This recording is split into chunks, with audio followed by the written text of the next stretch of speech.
in the commentators' curve.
Ladies and gentlemen, welcome to F1 Tonight Netherlands, Season 7, Round number 19, the United States Grand Prix.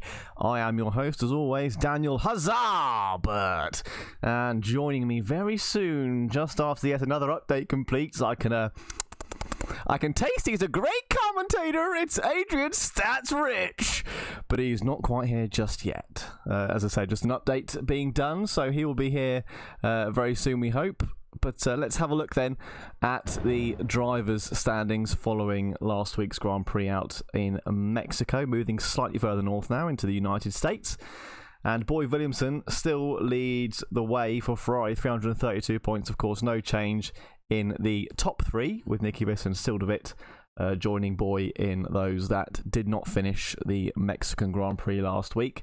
So their points remain the same. Bit of change down underneath though. Damien Hartman up one place, 159 points for him for Alfa Romeo. He's in fourth now. He tops his teammate Bastian Brain, who drops down one place, but still gains points after a good finish of both Alfa Romeo drivers last week. He's in fifth. Sander Hermans for Ferrari, P6, 136 points for him. And then we have John Donkel in 7th for Toro Rosso. Marcel Drelling for Red Bull is 8th. Aston Eagle Miz is still P9 for Racing Point, closing down on Marcel there. And his teammate Koen Skippers moves up into the top 10. 66 points for him now, 10 points behind his teammate in 10th place. That pushes Guido Urshan down one spot into 11th with 49 points for him in the Red Bull. Ari Kopp on 43 points and in 12th for Williams.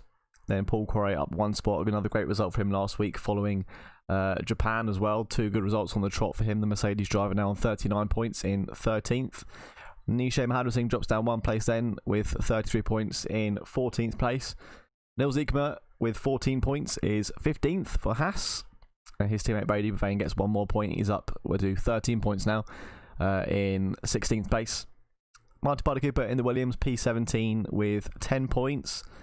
Mark Schappers Renault is 18th.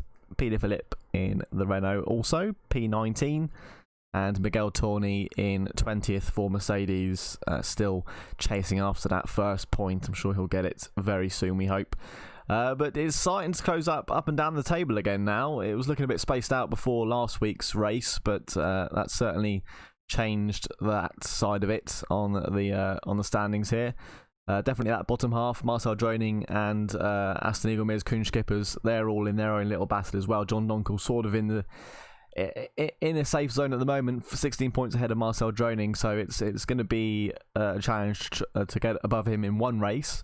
But still, he's definitely in the mix. There's Arne Herms as well, on the back of the Alfa Romeo fight there, and they're closing up on Sildervit, so he's not in the clear just yet. It's certainly safe to say that the top two are sort of out on their own there a bit at the moment, but they've still got a title battle going on. The earliest boy can seal it will be Brazil. He can certainly help his chances tonight though with a good win, and Nicky Visser struggling, but we'll see how that goes. Guido Urshan, Ari Kopp and Paul Quarret are in their little fight there. As Arnisha Madrasing right on the back of that, 33 points for him, so he's only 6 points adrift of Paul. And then again, they're all very close, 11th down to 14th, and then 15th down to the back of the grid, still close as ever. So a lot can change, as we've seen with this week. A lot of moves up and down the grid following last week's race. So I'm sure we'll see the same thing when we come to look at the standings again next week in Brazil. Let's have a look at the Constructors' Championship. And two at once there you go. Ferrari first with 468 points, and Toro Rosso second with 415. Alfa Romeo now break the 300-point marker with 307. They're in third place. McLaren fourth with 218, and Racing Point move up one position. They're now P5 with 142 points. That pushes Red Bull down to P6 with 134. Williams on 53 in 7th place. Mercedes 39 points in 8th. Haas 27 points for 9th place, and Renault are 10th with 12 points. So it just goes to show how far Racing Point could have been had they had their drivers from race 1 rather than from Hungary. No, actually, that's incorrect. I think Britain was their first race, so they started around 10 and already up into the top 5. So great result from those two to get themselves up there. It's all still close, sort of 7th down to 10th. Then there's quite a big gap, obviously, from Williams up to Red Bull on 134 points. There's a gap of about 80 in there. And then Red Bull, again, they're close to Racing Point, but the momentum the guys in pink have got at the moment, I think is going to be hard for them to kind of retake P5, but you never know. Finishing for both Racing Point drivers hasn't been always the easiest thing to do on a race weekend, so Red Bull could still have a chance at retaking P5. A bit of a gap then back up to McLaren in 4th place, and again they're quite far away from Alfa Romeo in 3rd, so McLaren are in a bit of a safe area for now, but not really any chance for them to move up or indeed down the grid at the moment. And then again 100 points up to Toro Rosso in 2nd. They're just over 50 points behind Ferrari in 1st, so it's not quite enough to overtake them, with the maximum points result for a race weekend, but certainly over 2 good race weekends they can definitely take 1st place from the Ferrari team. So we'll see how that pans out over the course of the next couple of races, but Ferrari still looking strong up in the top spot. Let's have a look at tonight's circuit then, the Circuit of the Americas in Austin, Texas, which is where we are this evening, the 2nd of July, of course. Circuit length of 5.513 kilometers, with a race length 308.405 kilometers, and 56 laps around this 20-corner circuit. Sector 1 takes us from the start-finish line all the way up the hill, of course, that mighty steep climb up to turn 1 into that hairpin, then down the hill again through this kind of Maggots and Beckett's-esque sector of 2, 3, 4, 5 and 6. That completes Sector 1, that very winding, quite technical start to a lap. Hard to get the car through there quickly.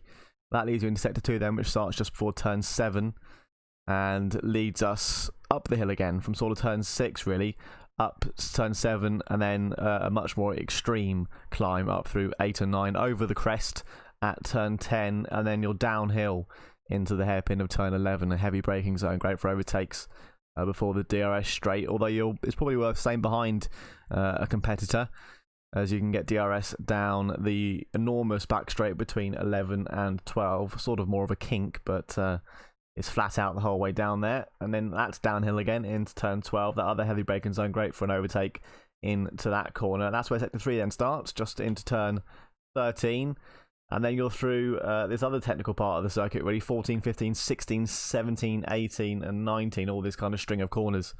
Hard to get the car really hooked up nicely through these pretty tricky couple of corners, especially turn 15. Getting the right racing line through there can be a great overtaking spot if you get the line just right, but it's hard to get the power down out of that corner and kind of seal the deal on a pass, similar to the hairpin at Japan actually, that it's quite slippery on the exit. And then you've got 16, 17 and 18, this sort of triple right-hander if you like. Again, an overtake can be done here if you get the car going into the corner in the right way, but it's one of those ones where you need to get the entry line just perfect so you can really get all the apexes going through it, otherwise you risk the running wide exiting turn 18, and then you're into 19. Again, this corner quite easy to cut if you're a bit too greedy with it, so really important to get 19 right so you don't ruin a good hot lap right at the last moment. And then another heavy-ish braking zone into turn 20, not really an overtaking opportunity there You've got DRS, as we'll see now, up the start-finish straight anyway. The first detection point for DRS, though, is after turn 10 down the hill to turn 11, as I said, worth staying behind the guy in front so you can get DRS down at the back straight. There you go there, that very long DRS zone with the speed trap right at the end before turn 12, of course, where the car's going fastest. And the second detection zone there before turn 19, and that activates down the start-finish straight. So a pretty technical circuit, this one, for sure. A very fun one, though, indeed. Sector 1 in particular, really nice to get together. It's just like Magos and Bekic, really. You get the corners all hooked up nicely. It's a very sort of rewarding sector to get right. And then, of course, the same with Sector 3 also. Sector 2, sort of a bit of a quite a fun sector, a nice high-speed one, a bit of a chill-out period in between your hot laps before you can get back into the tricky Sector 3 to complete it. One I quite like, though, and I believe my colleague Adrian has just arrived on the scene, so I'm going to quickly give him a ring so we can get him in here with us. Give me one moment whilst I just give him a call.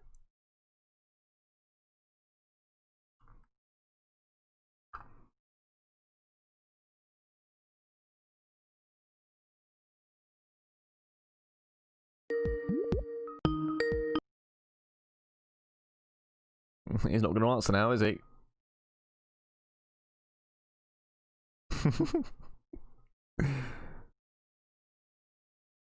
Well, in the meantime, anyway, I'll bring us to the track side, which I think will probably just be finishing, actually. How long have we got left? Oh, 5 minutes! I guess because it was only me talking, there's quite a quick rundown of the standings and whatnot.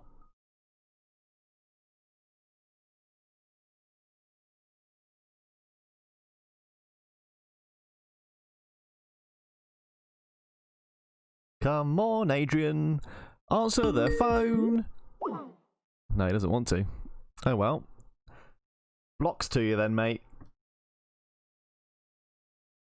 Oh, we haven't got any game sound. That'd be why. Oh, I'm getting an incoming call now. He's calling me back. Which I guess I probably can't answer because... Oh. Let me try and call him again. Let's give it another go. Here we go. Gonna call Adrian. Hey! Hazzah? Hazzah? There he is. Good evening.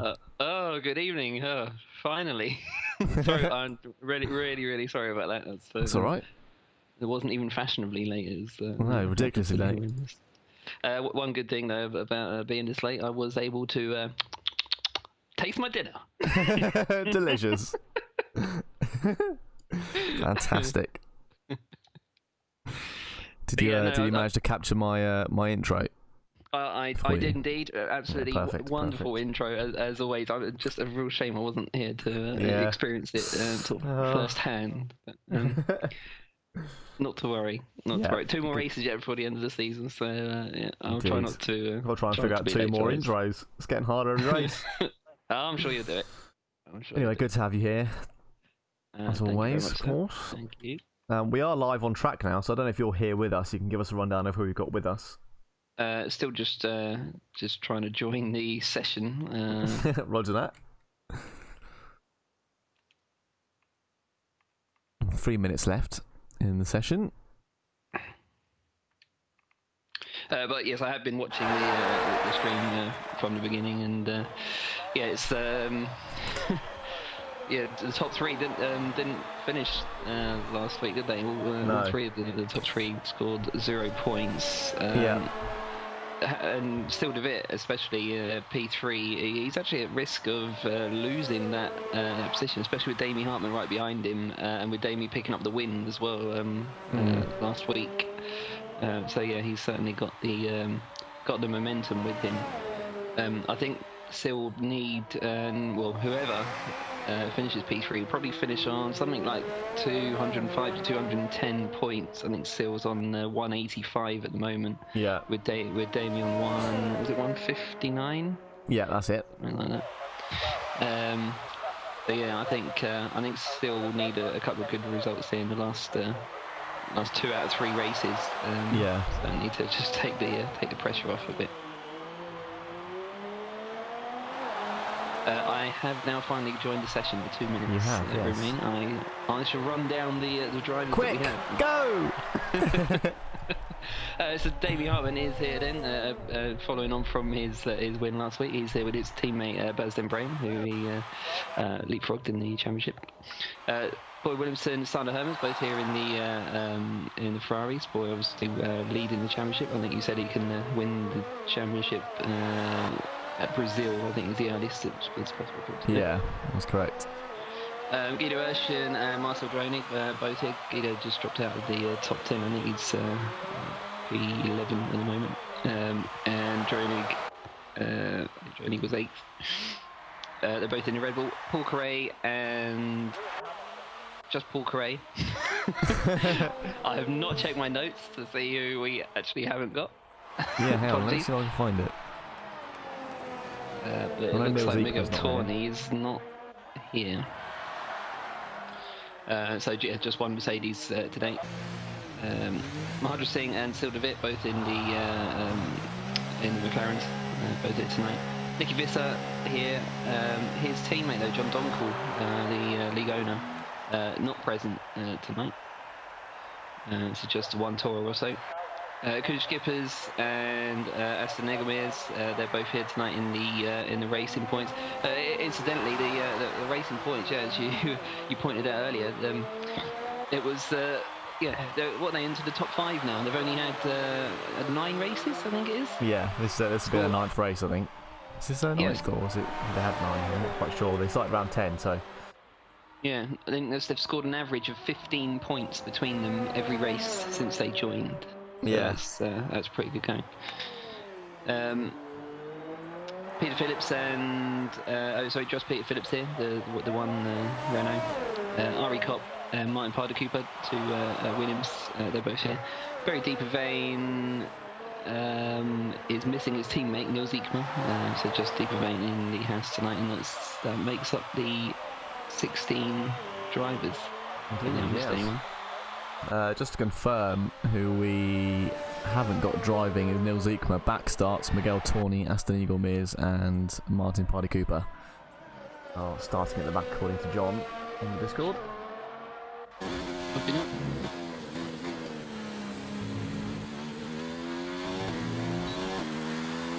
That completes qualifying 1. Damien Hartman then leading the way in the Alfa Romeo, 132.5 for him, just 2/10 ahead of Boyd Williamson in the Ferrari. Both Ferraris looking pretty good at the top. Zander Hermans in 3rd place behind him. Paul Corey 4th, he's looking strong yet again. And Guido Urschen P5, Baz Brain in 6th for Alfa Romeo, Nisha Mahendra in the McLaren P7. Nicky Visser 8th for Toro Rosso. Sildovitz in the other McLaren P9 with Kuhn Skippers 10th in the Racing Point. Marcel Droning, Peter Philip, Ari Kopp, Brady Pavane, Aston Eagleman, Martin Party Cooper. They're all there as well. 10th down to 16th. Yeah, well done. 15th and 16th both not going through because those were people starting at the back, so they've had to retire. Or 14th as well. Sorry. So only 3 then will be dropping out of this session. That could allow some of the other drivers to maybe opt for a bit more of a conservative strategy. You might find that there'll be more drivers starting on the medium tyre instead of the where they would have normally done the softs to try and ensure that they get through. Apologies. I was hoping you were going to ignore that, Dan. That's a negative. Yeah, definitely. Very, very good point. What are your thoughts on strategy around here, Mr. Rich? Yeah, it's definitely wise to start on the hardest tyre possible, particularly at this circuit. But that first sector is very, very technical. It's almost impossible to overtake around there, and you'll probably find that there will be lots of kind of waiting behind drivers. So I think for anyone who isn't starting on the front row, I think they probably want to start on the medium tyres. I'm not. It's what is it? 56 laps here, isn't it? You can do the one stop. You can do the one stop from soft to medium, I believe. I think the medium goes Trying to remember from last season, medium did 32, something like that, which leaves you just 24 to do on the soft. Anything else doable on the soft tyre, 24 laps? Maybe in the second stint. Yeah, I think if drivers are starting on the soft, they won't get anywhere near that. Yeah.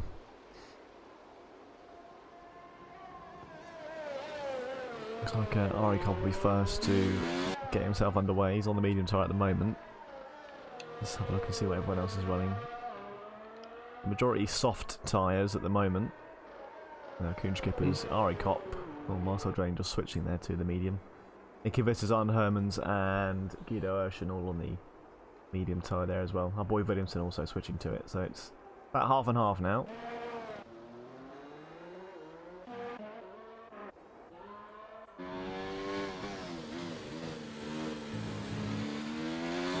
We just come around turn 20 then to start his hot lap. Still good Williams as he goes round up Mount Everest into turn 1. Mighty climb up the hill to the hairpin here. We'll see a bit of argy-bargy into that corner as we get the race underway later. And through 2, 3, 4, 5 and 6, kind of Maggots and Beckett's-esque sector 1.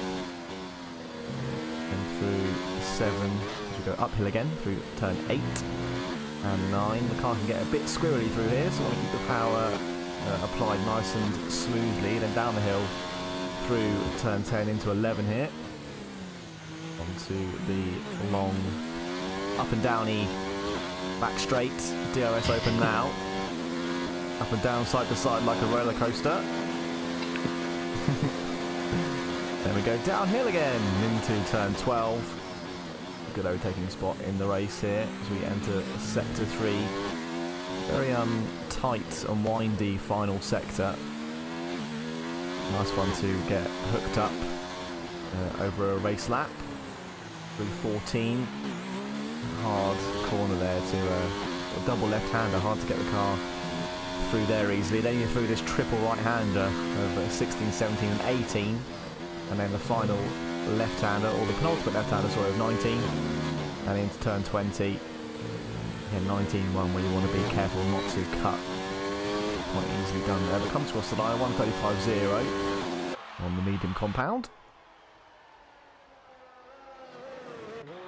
The straight, that back straight, leading into turn 11. Do you know what that's actually called?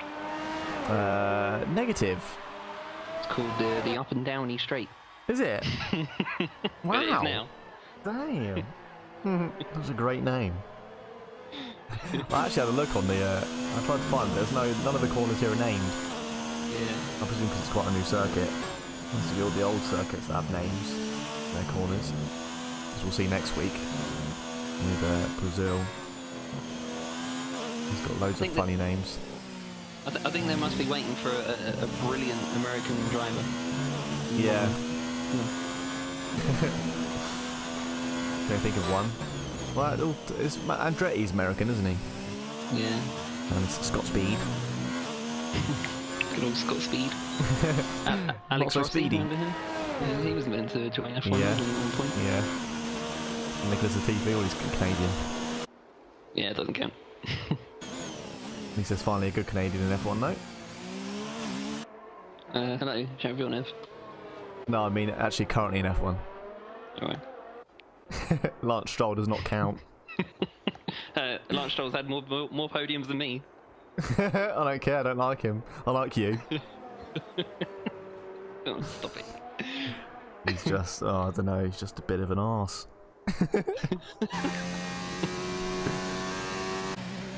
Silvervit then has gone fastest on the soft tyre, 132.3, some 1.5 seconds faster than anybody else. I feel like that's bigger than the gap between the medium and the soft tyre here, but I'm not quite sure. Yeah, gap between tyres is just over 8 tenths. So yeah, that's just double that, isn't it? Really? Yeah, it is. Yeah, it's a very strong lap that. He's always strong in quali, and indeed the race is Silvervit. Hopefully he can finish tonight to help protect his position in P3. from the Alfa Romeo guys. Fairly close behind him though. Nicky Visser and Zana Hermans 1:33.8 each there, 500ths between them. And then just under 2/10 to Skippers behind in P4.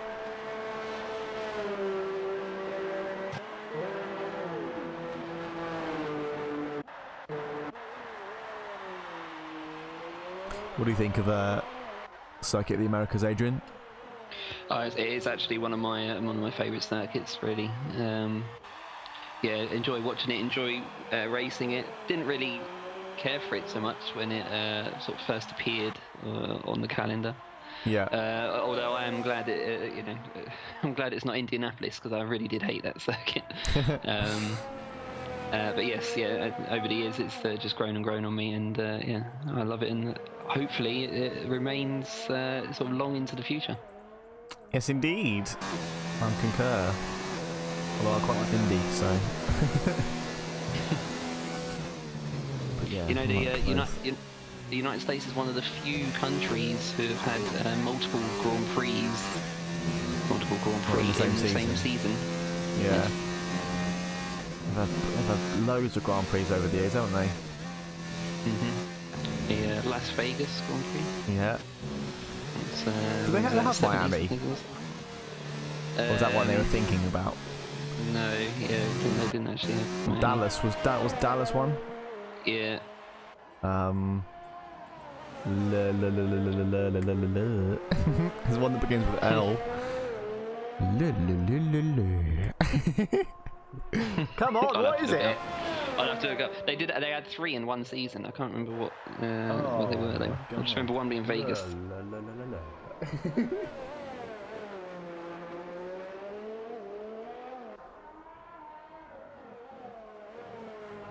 Oh, that's gonna really annoy me. What begins with L? Yeah, Las Vegas was one. Detroit? That was one, wasn't it?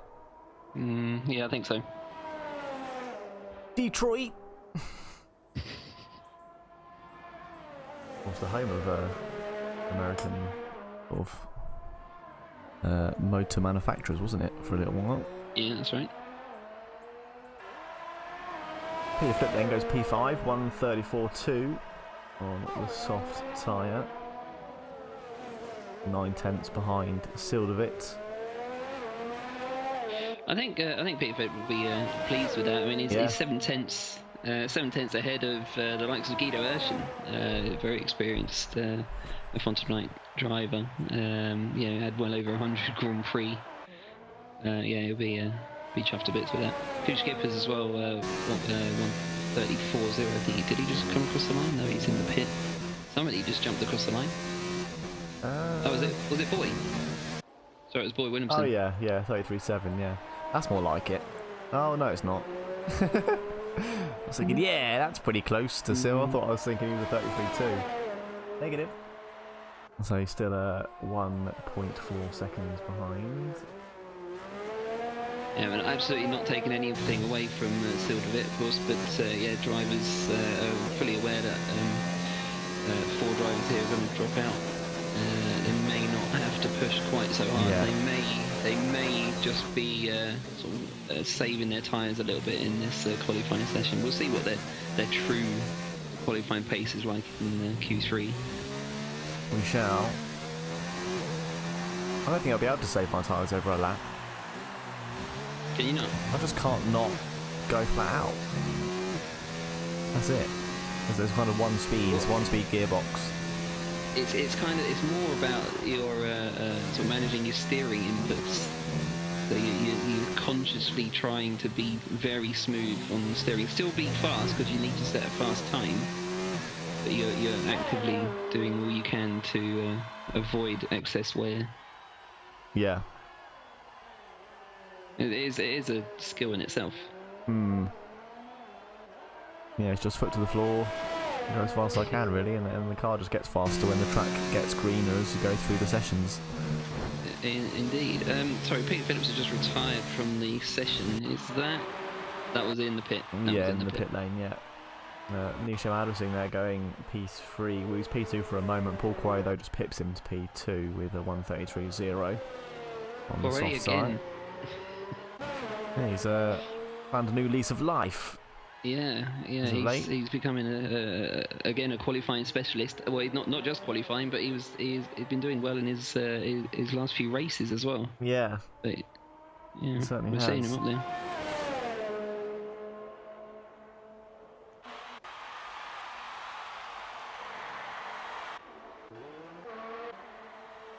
Marcel Jane just come around the long right-hander in sector 3 into 19 now. He's about to come into the pits. No hot lap for him. So we've got both the Alfa Romeos going around at the moment. Yeah, they are both on hot laps. Dembrein 2/10 faster than his teammate, but both are more than a tenth slower than Cyril de Witt in the first sector.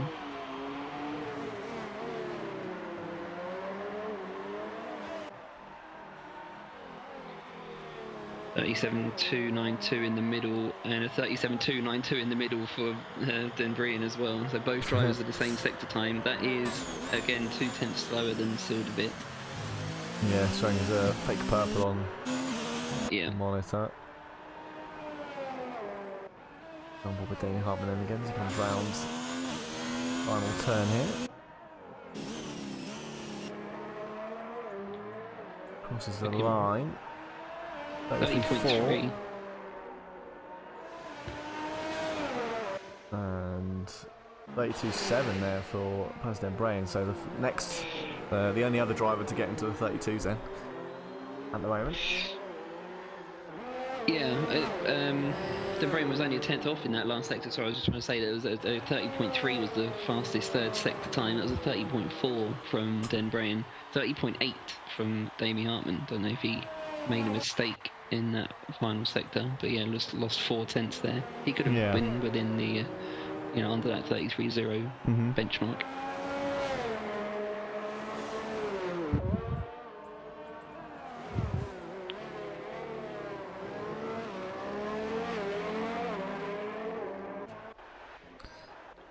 So just over a minute remaining. Got some of the final drivers making their out laps. And some final hot laps as well. 3 drivers, or 4 drivers, sorry, not going through.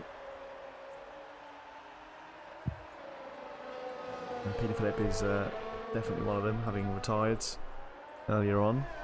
A little bit premature. There was nearly 4 minutes on the clock when he chose to retire, so he could have got another set of tyres on and gone out again. Now that the track is greener, he might have been able to improve his lap.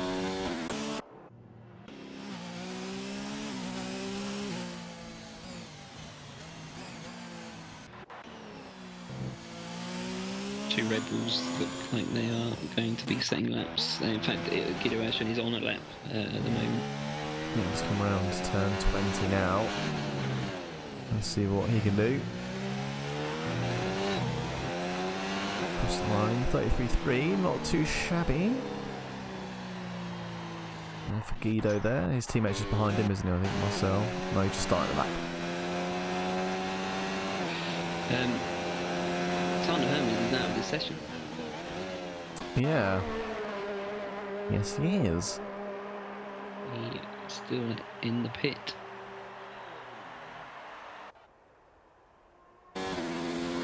Skipper's on a lap now. 25.2 dead in the first sector. Just over 2/10 off of the pole, or off of the fastest times on pole position. Yeah.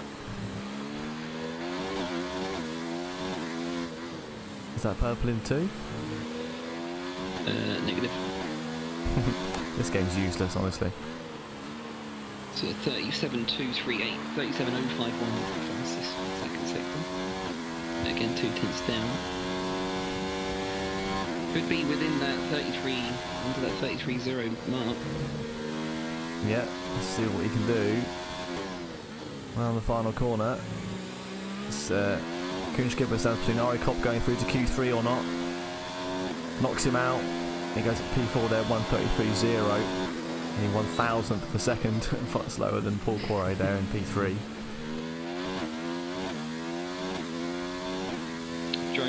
the last one in to sort of finish his lap. He's just coming around turn 19.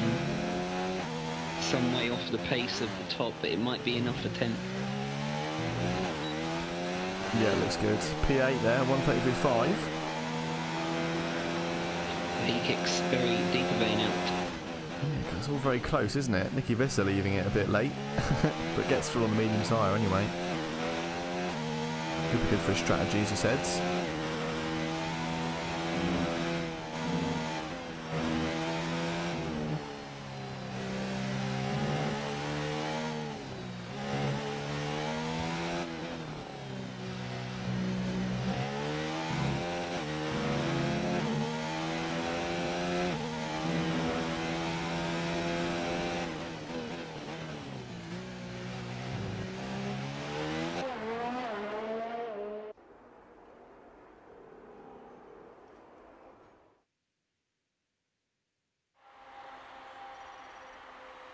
A bit of XP there for watching that. And there we go, Q2 results there. Still de Wit in first place for McLaren, 132.3. Then it's Bazden Brain for Alfa Romeo Racing in second. Paul Correa for Mercedes third. Koen Skippers in the Racing Point is fourth, with Nigel Madison for McLaren P5. Guido Urshan in the Red Bull P6. Damien Hartman for Alfa Romeo is seventh. Marcel Journing in the Red Bull P8. With Boyd Williamson in the Ferrari P9. And Nicky Visser in the Toro Rosso P10. Brady Bavane in the Haas, Ari Kopp in the Williams, Sander Hermans in the Ferrari, and Peter Philip for Renault, all in the drop zone there, being dropped out of Q2.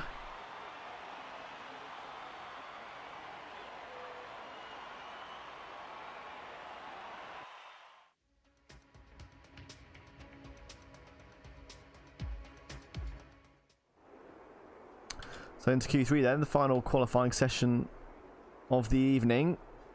It's of course where the pole shootout occurs. So who's your man on pole, Adrian? There can only be one man for pole position here. Yeah, he's just been an absolute monster in Q1 and Q2 so far. I know I said that some drivers may be a little bit sort of deliberately off the pace, but I think Silva is going to take it. I think it's going to be by some margin as well. I am going to call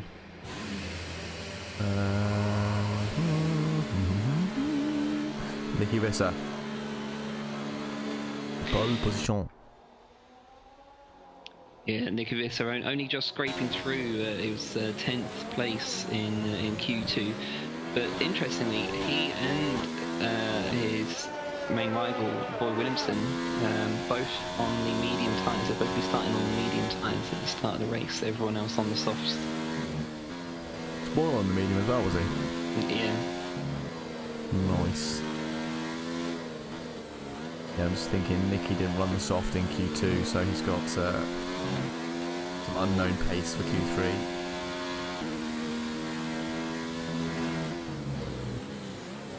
As per usual, it's Toro also leading the pack around for the start of Q3.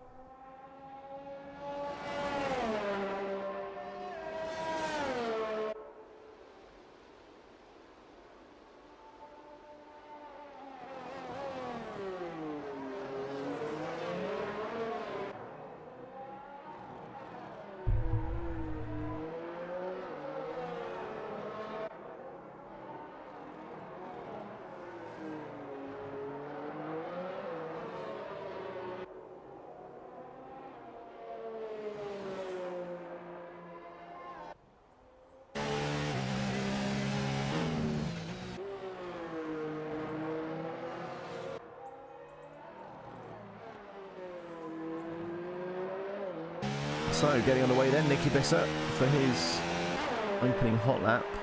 He's followed by Koen Skippers, both Alfa Romeos.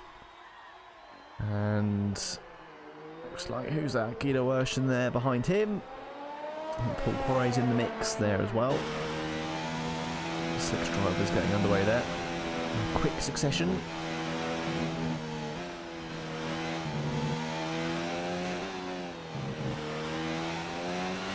could definitely hinder the guys behind the pack through that first sector there. That lack of downforce is going to hurt.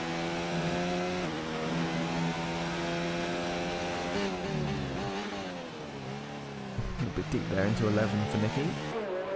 Not too shabby to get underway down the back straight.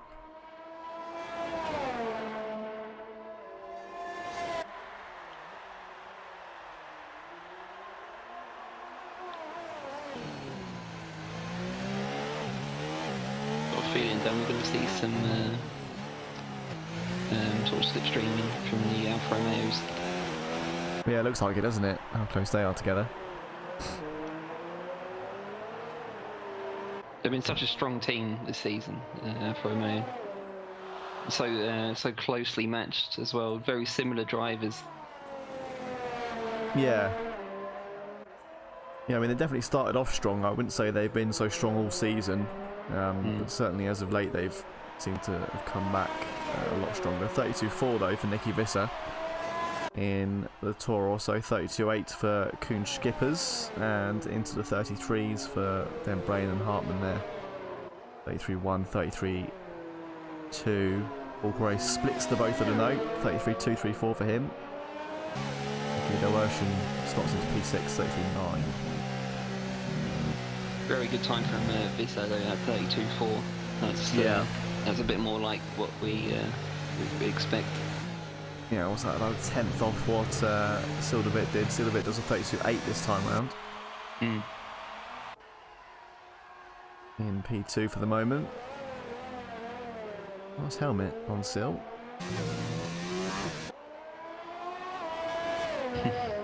He did. Not a good helmet.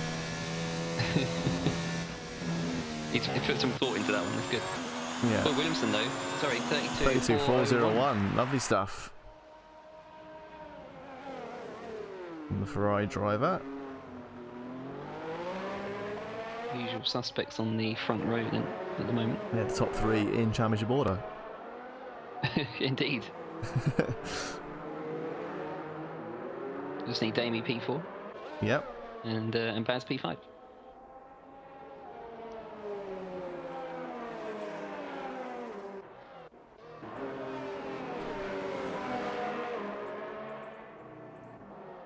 The drivers. Sorry, Kuhn Adrian. Skippers has just gone third. Oh yeah, very nice. 32.746 for the Racing Point. So certainly carrying the team for the opening part of the race with his teammate at the back start down the back of the order. He wants to get a forward running position. Sorry, Adrian. That's right. No, it's my fault. I was interrupting you. What are you going to say? I was only going to say it was a purple first sector for the pink car. Very nice. Purple third sector for Silderbit. Top two, I don't think they have a purple between them. Top two haven't got a purple. No. Ah. Quite unusual, but not impossible, obviously. Just done enough in each sector. Not the best. It's about your overall lap time, isn't it? Not necessarily the individual sectors.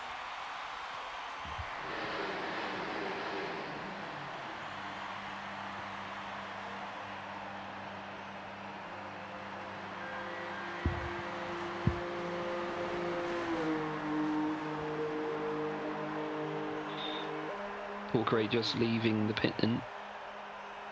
He's currently 6th place, 33.234. So, I forget what time he did in the in Q2. Who was that? Paul Correa. I think it was around where he is at the moment. Okay. It's actually the only car out on track. See, we always, I keep mentioning it, we always have this period, but it's normally about 5 minutes before the end of the session. There's normally very few cars on track. Yeah. Yeah, it's only at the bigger tracks, isn't it, where we see that sort of like Belgium. I think Belgium point the only place really where you don't get that gap because it's just not enough time to really stop for long. Yeah. But yeah, everywhere else you get this period where there's nothing going on.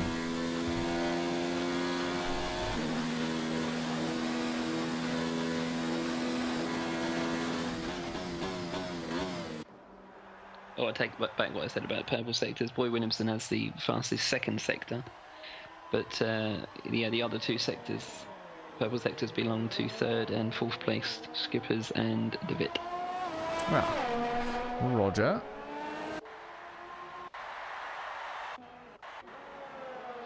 Skippers in the first and De Witt in the last. Okie dokie. Looks like Paul Quarry is going to be first to get his eventually last hot lap underway.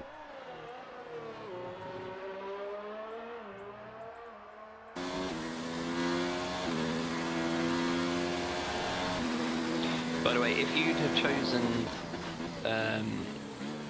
you know, the pole sitter first before you asked me, if I'd asked you first, who would you have gone for? Would you have still chosen? Yeah, well, I was tempted to pick Nicky Visser when I was still a bit when I was thinking about it in Q2. Right. But then I was also thinking we haven't quite seen everybody's hand yet. That's a fair comment. If you had picked De Witt, I would have gone with Correa. Okay, nice. Yeah, that'd be good to see. Yeah. He's certainly capable. Yeah, definitely.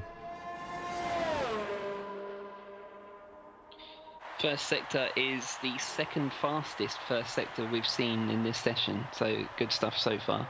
Have a pull. Yeah. Although still is, as just said, an even faster first sector, 24.8. Okie dokie. It was a 24.9 previously. Nicky Visser there just leaving the pits now. Paul Correa comes round. Turn 18 into 19. It's a 10th down on the top in the second sector. This looks good in the third though. I think it's going to be third. Yep, 32.470. It's good stuff. We picked that means 700 tenths, 700 seconds, or 700ths of a second. Look at that. This is an incredibly strong time from De Witt so far. He's about half a second up on his, on Boy's time. Could be sub 32. Let's see what he's going to do. Oh, the final corner. Oh, that back end steps out a bit. It still takes it 31.9. Lovely stuff. For the McLaren, even with a bit of a tail slide at the end there. Yeah. Purple sectors all round.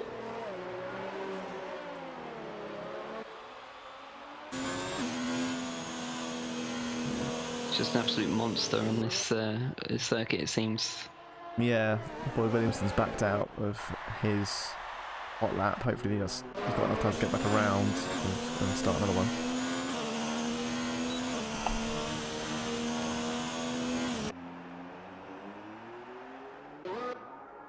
Dumbrain with an improvement in the first sector. He's only a 10th off of Sil's time actually.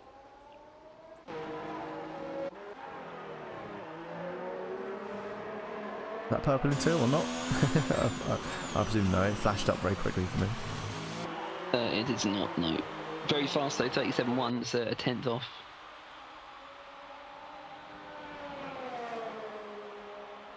See what we can do then. Run the penultimate corner into turn 20 now.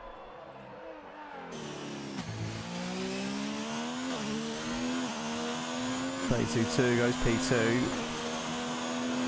For the moment, Boy Williamson's given up. He's into the pits.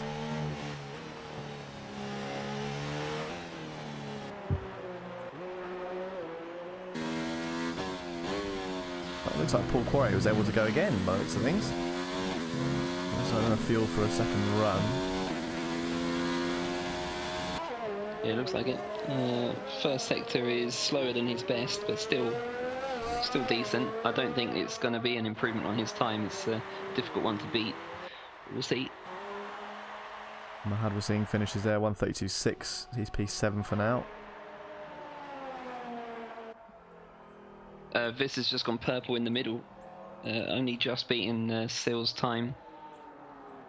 See what he can do then as Damien Hartman comes into the pit, so he's finished. As is Guido, where Marcel Droning behind him. Nicky Visser will be next to come around and set his final lap here. Oh, a bit wide out of 19 into 20. 32.070 goes P2. And finally, we've done a 1-2 for the first time in God knows how long. As Baz then Brain ruins the party. Let's see what he's going to do. No, he's into the pits. Good yeah. Point. I just want to make a point about Visser. He had a chunk of deployment, a chunk of his ERS remaining as he crossed the line to finish that lap. I think his ERS management was perhaps too good. He could have pushed a bit more out of that battery on that lap.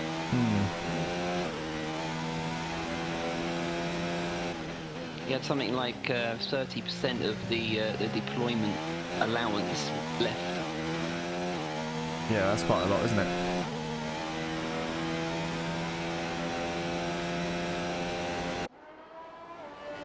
Congratulations, sir. Still a bit on pole position. Yeah, wasn't as big a gap as I had anticipated in the end, with Nicky's exceptional pace at the end there.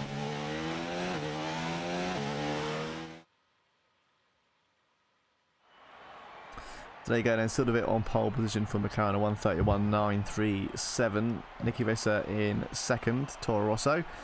Baz Denbrain in third for Alfa Romeo, with Boyd Williamson for Ferrari in fourth. Paul Quarret in the Mercedes is P5. Damien Hartman in the Alfa Romeo P6. Nisha Madrasing for McLaren P7, with Kuhn Skippers in the Racing Point P8. And the two Red Bulls complete the fifth row of the grid in 9th and 10th.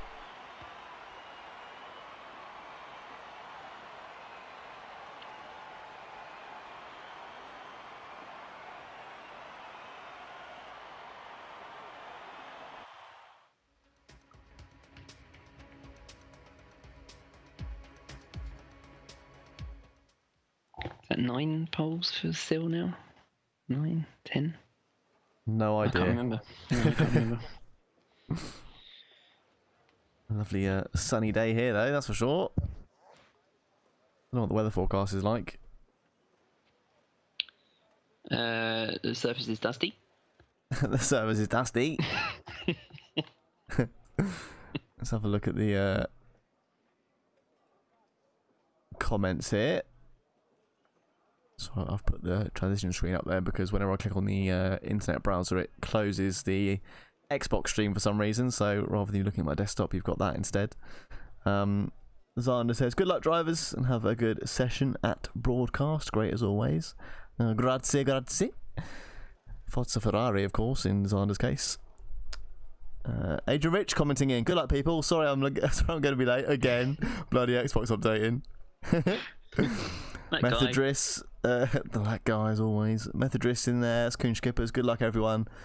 I bet it's going to be some epic commentary again, absolutely. And Adrian to get his beep together. Ha ha ha. Ari Cop saying, suck everybody. I think that's not appropriate. Not appropriate, Ari, for the comments. Suck six. I think. I think success, like, maybe success. A slang for success. Yeah, I don't think he's telling us to suck six or anything. Conqueror, good luck everybody. Not sure who Conqueror is. Isn't that Skippers or Igomez? I thought Coon Skippers was Methodris. Yeah, no, isn't that the other one? I have no idea. Oh, I don't know. Baz Denbrain, good luck with 3 strong arms there. So a pretty strong race coming up, we think. Jonathan Donkel, good luck everyone and have fun. Thank you, John. Next week he'll be back, hopefully, in brackets. Oh, suspense. Ninali Stick, that's Niche, isn't it? Good luck everyone. Yes. Franz Penning, success to Ari. A bit Ari's fan base here as always. That was Arna saying it was wrong to stick with the mediums there in Q2. That's hence why he didn't make it through to Q3. And then MCL Joe 14. Will you guys commentate on my league? Negative. It was very dismissive there, Dan. Sorry. He might be representing, F1 management. Unlikely. But I appreciate your optimism. No, I'm afraid not. Thank you, but no thank thanks. you for the request. But mine and Adrian's time in commentary is limited. And yeah, so for the moment, the answer is a no. I think we spoke on Messenger anyway, or actually on Xbox messaging after last week's race. So. Oh, okay. So you've got your answer already. Yeah, give it a rest. No, but yeah, as Adrian says, appreciate the offer. I'm glad people like our commentary as much as we like doing it. It is always a joy, then, I must say. It is. I'd say probably more than racing. It is in my case, anyway. Yeah. I'm a terrible driver. It's a bit of it's a mixed bag, really. Sometimes I wouldn't mind doing like 50% of a race driving and then pull into the pits and commentate the rest. But yeah, 100% race, no thanks. I did do just that, actually, in the one of the driver test sessions. I think you also did it for Abu Dhabi last season in the UK League. Yes. You actually did race a whole... you raced a portion of the race and then commentated afterwards. Yeah, 100% is too much for me. I can't keep get. Well, maybe I could. I don't know. Just in league environments, I just flop. I drop on the deck and flop like a fish.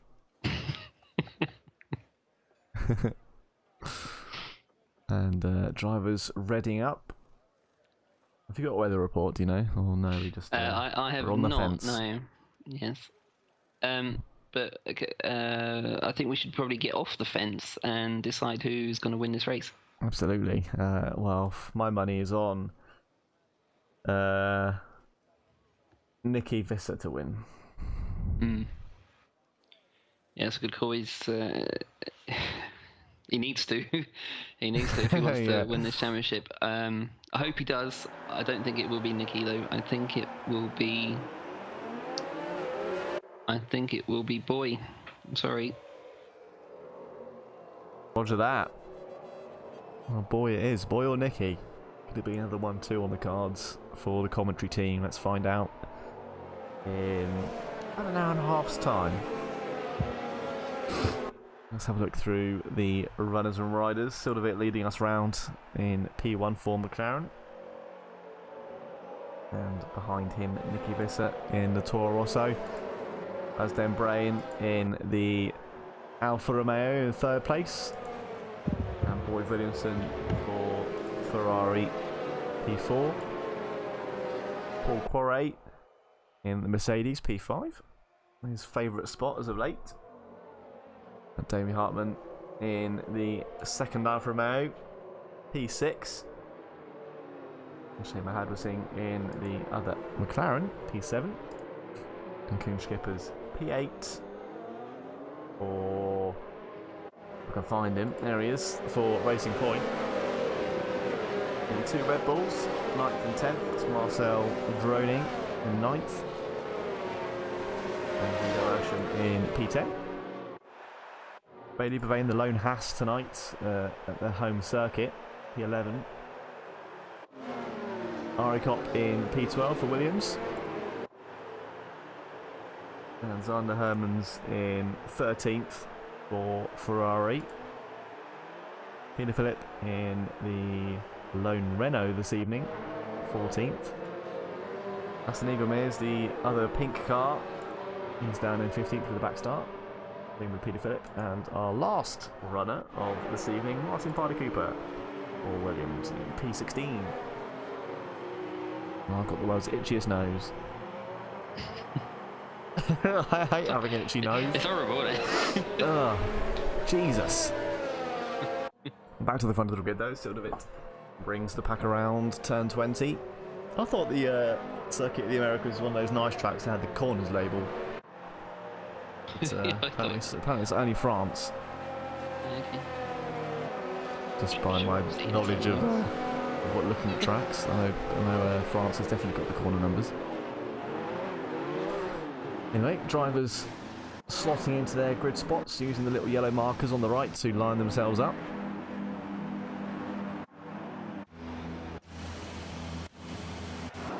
Here we go then, waiting for those 5 lights. Here they come now. And there's all the 5 lights. And boogity, boogity, boogity, let's go racing. They're off. And Nicky Visser leading away with a great start there as the Silda bit bogs down. Sorry, Adrian, you were going to commentate on something there. Yes, sorry, still a bit terrible start then, from pole position down to 7th. Yeah, horrific. Nisha Madrasing jumping up into P7 ahead of him as he drops down another place there. But Nicky Visser getting a great start. Paul Quarry as well up to P2. The 2 Alfa Romeos there getting up the order as well. Damien Hartman, the only one to get up behind his teammate there. Baz Den Brain in 4th. Koen Skipper's up the order as well. Boy Williamson dropping down the grids to P2. And still the bit, yeah, the biggest loser of them all at the moment, down 7 places. That was before he even reached the first corner. Yeah, really bogged down there. Must have spun up the rear tyres. Paul Gray 2nd place though. Yeah, indeed. And challenging for 1st. Yeah, getting alongside Nicky Visser there. Oh, bit of a late break. Can he get it round the outside? Not quite, yeah, he's going to have the extra grip in those soft tyres. This first part of the race, so I want to dispatch him, Nick, because he can really, just to try and get some clean air and make this first stint work. And it's actually this scenario that benefits Nicky more, hence the desire to start on the medium tyre. Yeah, absolutely. We'll have a look at the tyre options now for everybody. See, it's pretty soft dominated grid at the moment. Only Nicky and Nicky Visser, Boyd Williamson, Zander Hermans, Brady Devane and Ari Kopp on the leading compound. Boyd Williamson down to 6th place from 4th. Not a great start for him either. Yeah, looks like he struggled to get those medium tyres to really work off the line, unlike Nicky. Perhaps that formation lap wasn't quite good enough in terms of warming those tyres up. Yeah, could well be. Oh, Muscle Droning's out. We've got Droning out. Yep. It looks like he's on straight on at turn 1 there from my mini map. I can't actually see it on the. Can't go on board with him obviously because his car's retired, so I don't quite know where or what happened there. It's a VSC. Looking at the cars that would have been behind him, I think. There's a bit of end plate missing off Peter Phillips' car, so I don't know maybe if they came together or not.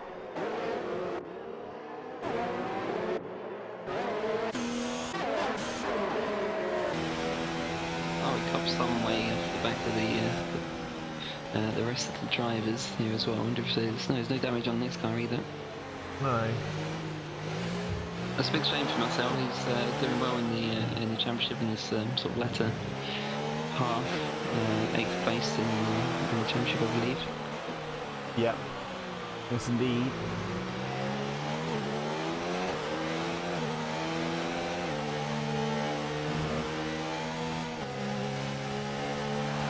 Egome is all over the place out of turn 15. It's such a difficult corner to get right, but he just absolutely lit up the tyres, the rear tyres on the exit, and just lots of oversteer. It's horrible. Yeah, very slippery corner there. I was saying on the track overview, it's quite comparable to the hairpin in Japan, isn't it, on the exit there? Yes, indeed. Yeah.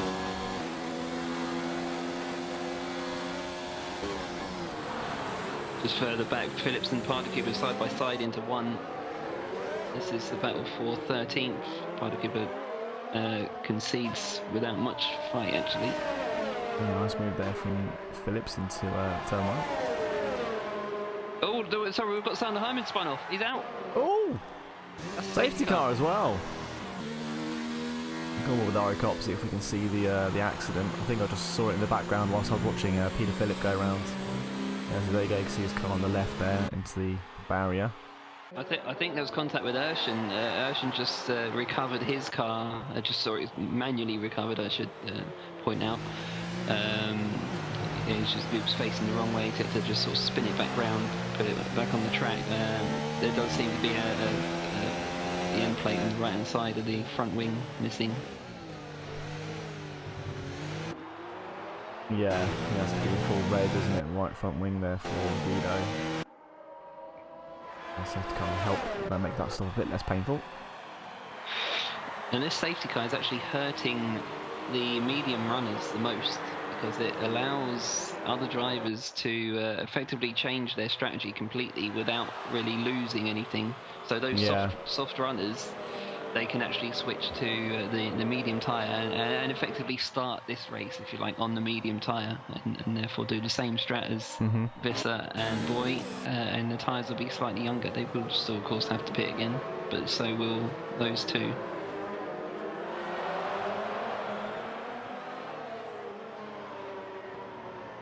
So far, no one choosing to do that other than Peter Phillip, who's coming in now. He's got an end plate damage though, so that could be for a wing change rather than to actually change his strategy, but he'll change tyres anyway. Aricop coming in as well. Very gingerly. Very, very gingerly, I say. Very gingerly. I think it's a 57 mile per hour limit here, isn't it? Or 50 mile an hour? As opposed to 37? Yes. It's 50. He was doing 20 into the pit lane. Yeah. Into the mediums he goes. Peter Phillips on the same. Guido Urshan back out on fresh softs though.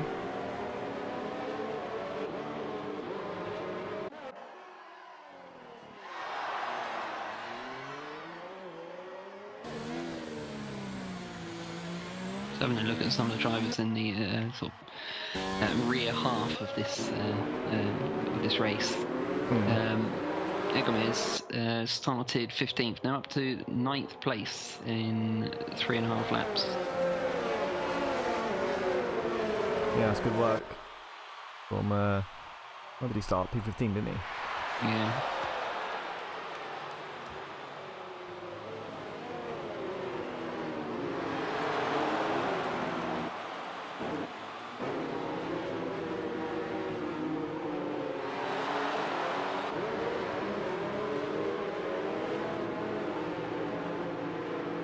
I'm absolutely certain that Silverwood absolutely did not expect to be 8th place at the start of the 4th lap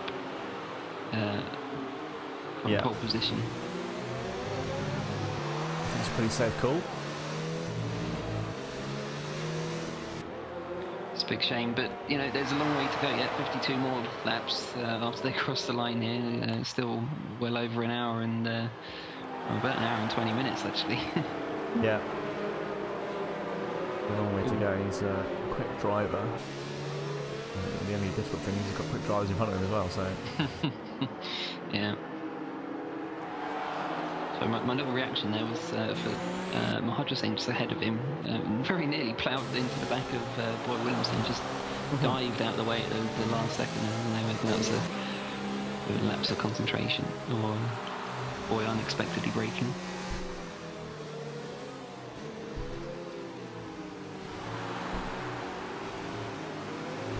It's of course the responsibility of the driver behind to not hit the one in front.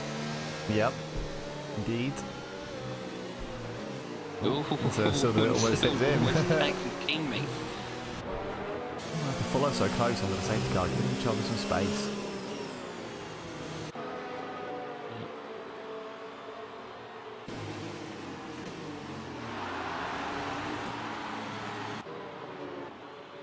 Yeah, that's the difficulty, isn't it? It's when the drivers start to bunch up, everyone's still trying to keep their tyres warm, so there's an urge there to try and keep driving quickly. But if the ones ahead of you are not, and if you have already bunched up to them earlier on in the lap, then yeah, you've made it kind of difficult for yourself, and you haven't given yourself enough room to be able to warm your own tyres up. People tend to blame the drivers in front for going too slow, but it's actually caused by the ones behind driving too close.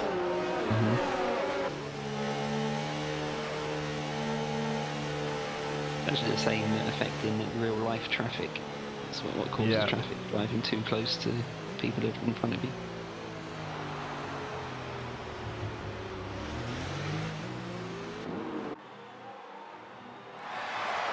And safety car in this lap then. Go on board with Paul Quarry to watch Nicky Visser's restart.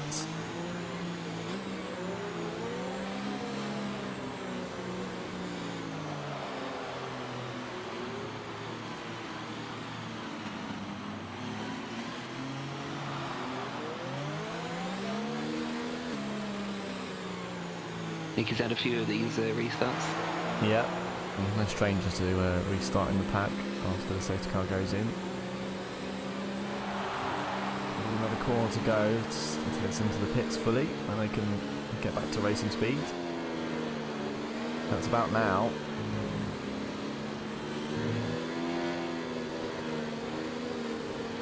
Let's see, when's he going to go? There you go, he's gone now. Let's see how well Paul can keep on to the back of him. He's lost a bit of time there, but not too bad. Another good restart from Nicky though, nonetheless.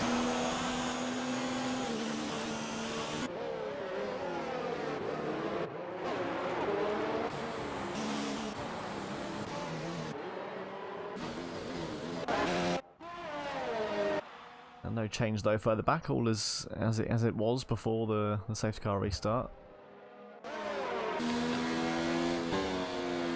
Sector 1 can be tricky just after a restart if your tyres are not sufficiently warmed up by that point. Yeah. Making looking quite strong though, even though he had the medium tyres on, which took a bit longer to warm up than the soft. Pulled out a bit more of a gap there on Paul Quarry. Baz Brain getting close to the Mercedes as well now. Oh, Party Cooper with a dive on the Viva Vane, just tagged him at the back there. I don't think there was any damage on either car. But yeah, it's been a dive into 10-10 hairpin. Peter Phillip making the most of that, isn't it? Almost alongside the Williams. There's a bit of late braking there. I think Party Cooper a bit spooked by his own dive. That last corner there broke a bit early. That's Peter Phillip up to P11.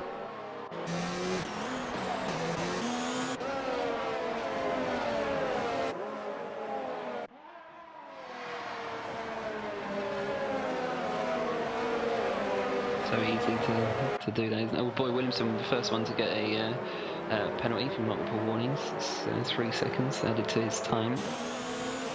Yeah. Oh, Party Cooper's in the pit. I think there was damage. Oh, okay. Didn't look like there was. Yeah, I couldn't see any on him. Oh, and 37 is the limit in the pit lane. No, it's 50. No, it's 50. He slowed right down to 80 30. km/h sign next to it, which I think it's 50, isn't it, in miles per hour? Yeah. Yeah, the wing comes off. Okay. Just taking a fresh wing off, putting a fresh one on, just for the fun of it.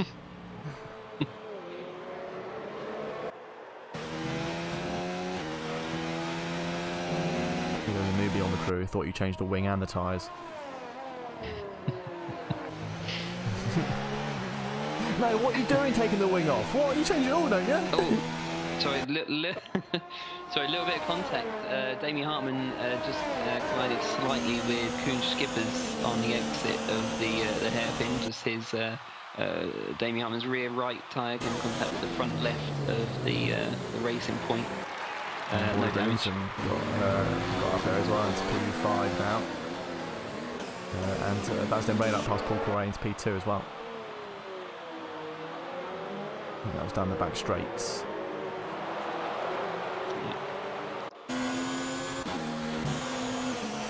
Be interested to see if Baz can catch Nicky before Baz pits. Remember, there's about 8 tenths between the tyres. He's only 1.8 behind them. His car looks very oversteery. Baz's car, he keeps having to correct over the exits. Quite good there through turn 1. Then so Adrian into the pits now, onto medium tyres. Oh, he's serving a stop-go. Oh, okay. Yeah.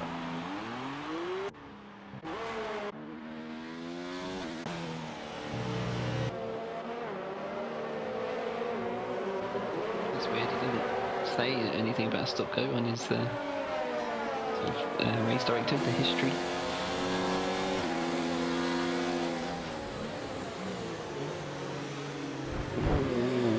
King Skipper's out having a little go on Boy Williamson. More close enough. We'll have DRS though, but as will everyone in front. So not much opportunity here to make the move.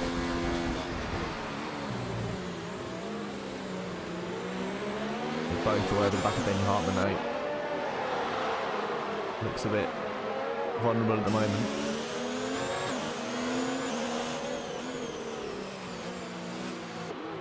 Of the three here, 4th, 5th and 6th, Boy Williamson's the only one with any substantial ERS.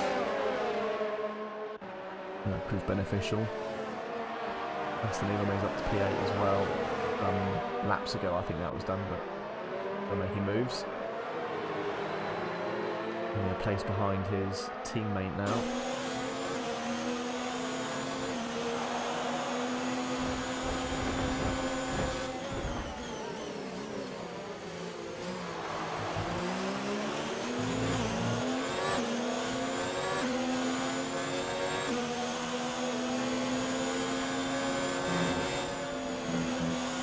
He's actually got a train of 5 cars there, including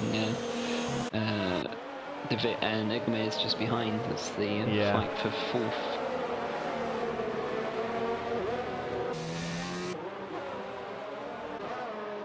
Yeah, so there's an Eagle there getting all kinds of slippery out of turn 10. Skipper's a bit wide there into that corner. I think that's where people are just trying to overtake him, because he does seem to take a wide line into turn 10. Yeah, Boy Williamson no past Damien Hartman there into turn 12. Up to P4 now.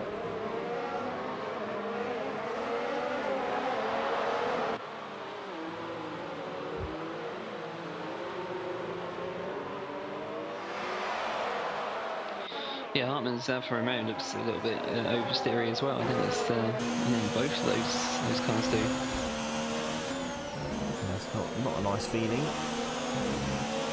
Oh, good run from Skipper though. Damie's into the pit.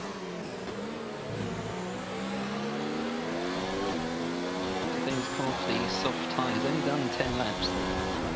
Yeah.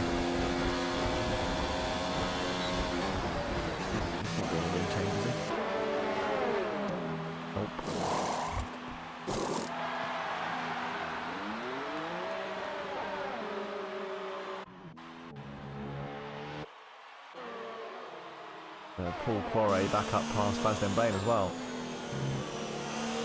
Into P2 again.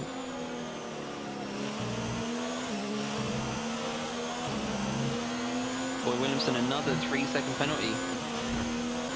Yeah, he's struggling, isn't he? Yeah, must have got that one through 8 and 9.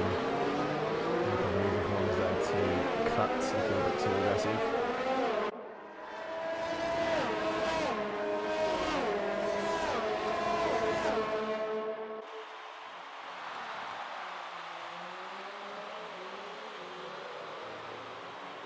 Miche gets another penalty as well. Well, I think that's his first, sorry.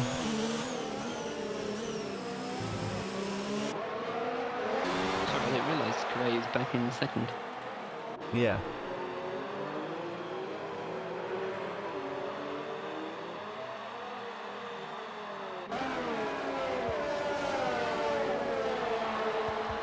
It does look like, for most of the drivers actually, the soft tyre does seem to be falling off. Yeah, it's quite early, isn't it? Who's that just gone in the pits as well? No, that's Den Brain. Yeah.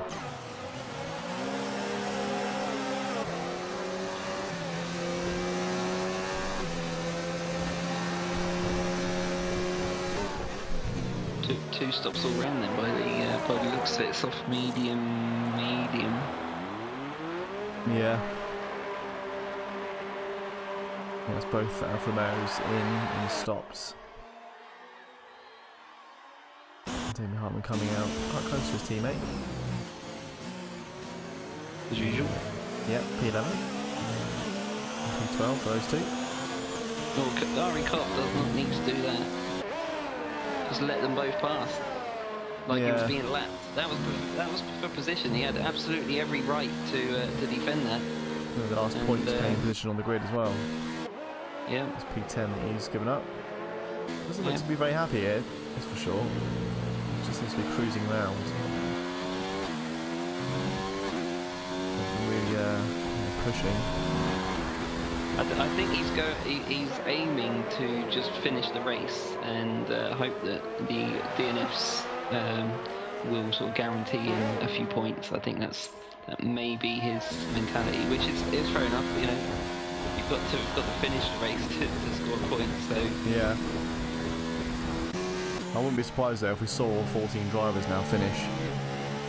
It's not a very not one of those tracks where you really see a lot of DNFs.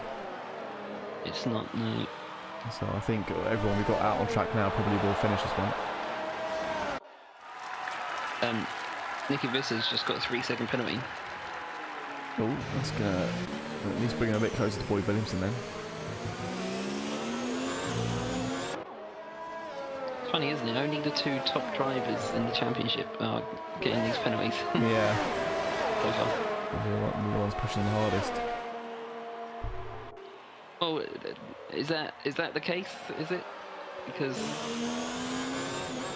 drivers that don't get penalties don't push.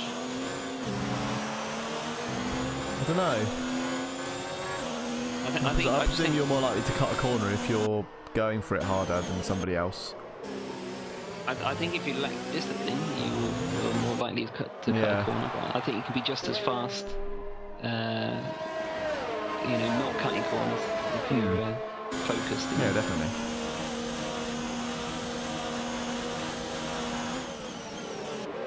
Cutting corners rarely gains you any time. No. It loses you time.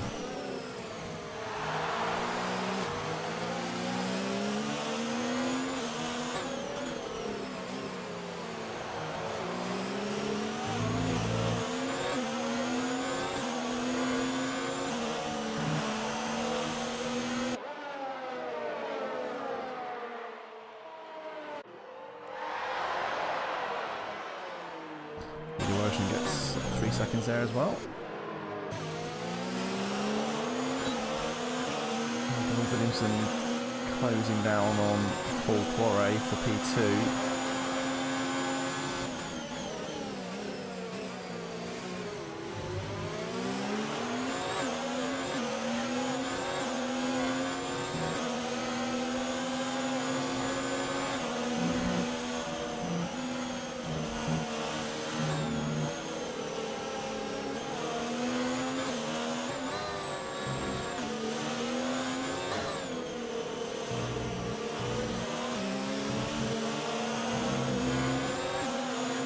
Could be it now as they come up to turn 11. Yeah, the back straight with DRS. I think this will be it for Boyd Williamson to make the move and Paul Poiret down the back straight.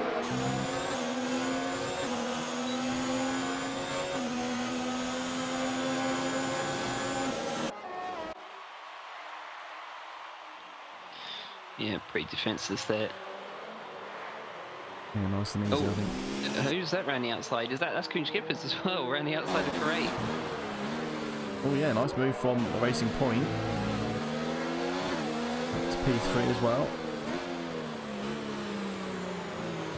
We have Igomez just right behind him now as well. Yeah.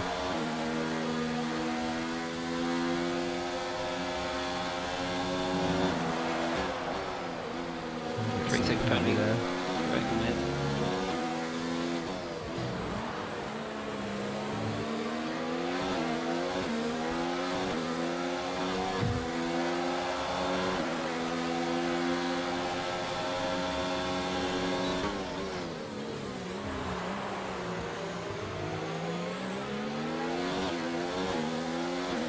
Sebastian Prey now down to 5th place. It's a little bit surprising.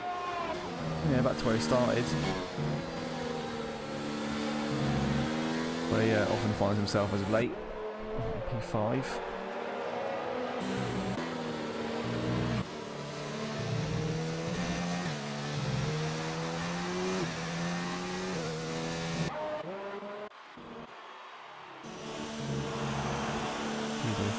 P10 for Damien Hartman soon. I don't know how close he is up over the crest here. If he's within a second, looks like he's going to be 8/10 at the moment. So should have DRS down the back straight.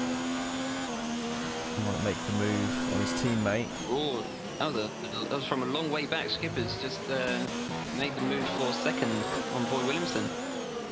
Oh, always coming back though. Skipper's right the inside though into 15. Yeah, nice move there. Makes the move right P2 for him. Yeah, Boy left the door sort of wide open into turn 11. There's a big lock-up actually from Skippers going into that corner. No contact between the two drivers, but yeah, what a move that was. Yeah, very good.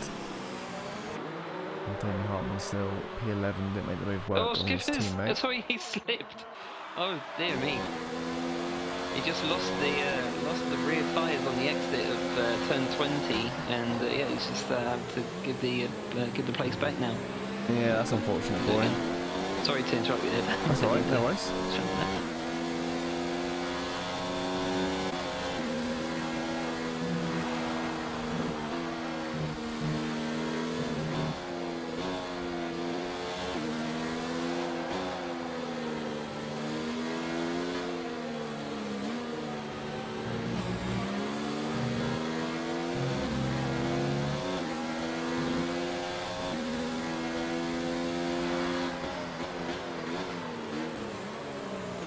Oh, contact there between Gomez and Prix.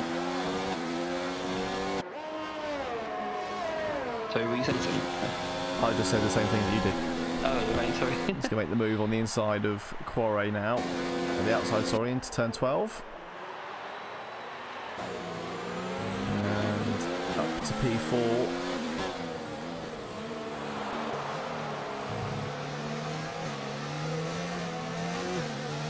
Still looks a bit slippy behind top 5. Looking to get back into the mix. I think the 2 Alfa Romeos had a bit of an issue there. Oh no, they were trying to get past.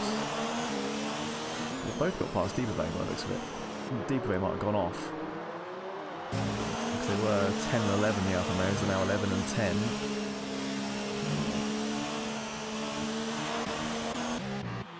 Paul Corey and Kuhn Skippers both in the pits now, 15 laps on their soft tyres each, and Corey on another set of softs, and Skippers on the medium tyre.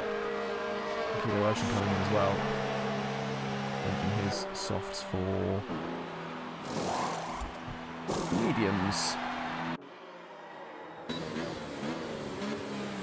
Oh, Corey almost knocked the front wing off there, coming out behind Deepervey.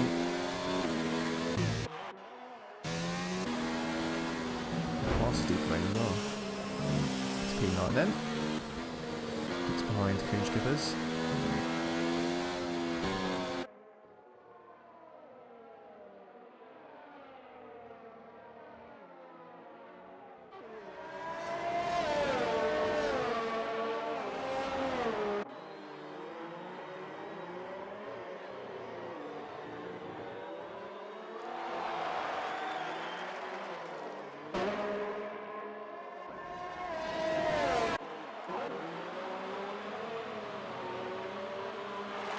Moving is then sort of still on the soft tyre, and they might be pitting this lap then. Based on the earlier pit stops, 15 laps on those soft tyres. If they come in. Nope, staying out for Aston at least. Still a bit comes in though. Paul Poirier past Kuhn Skippers there, up to P8. That might have been through turn 15 as well, so that would have been a good move. Missed that one, unfortunately.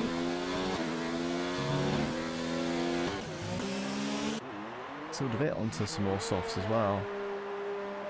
Soft, medium then for some of the runners.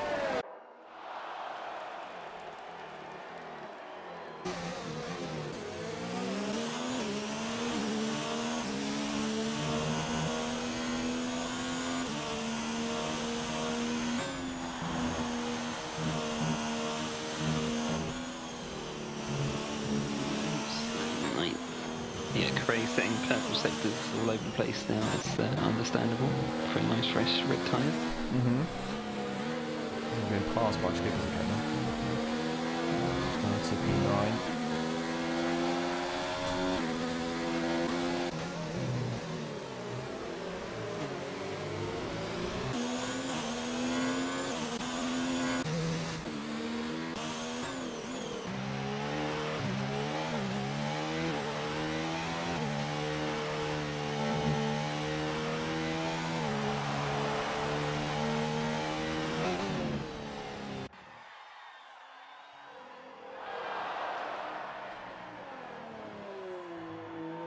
Penalty for Aston Eagle moves there.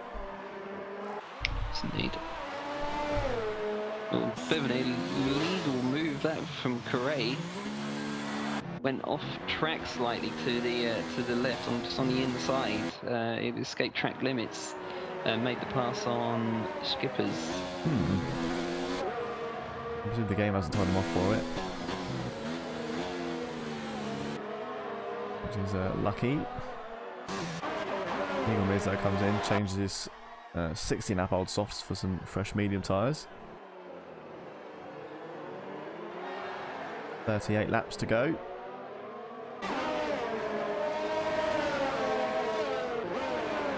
And Silvervit just keeps... Oh, no, he doesn't. Aston Eagle Mizzo gets back through up to P6. Bit of fight there for position.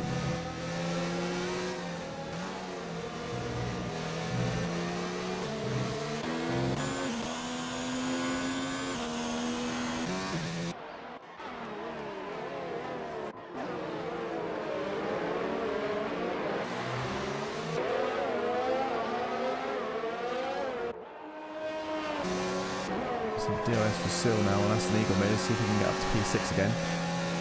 A nice run here, turn 12.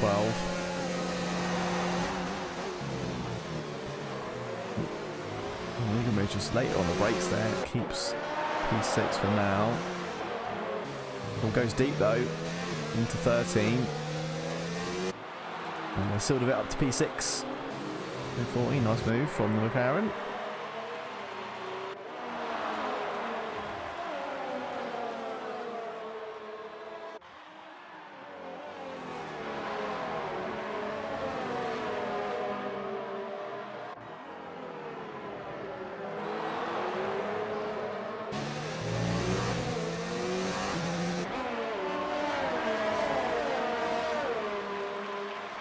Oh, so that ball point there, 38.453. Nice job.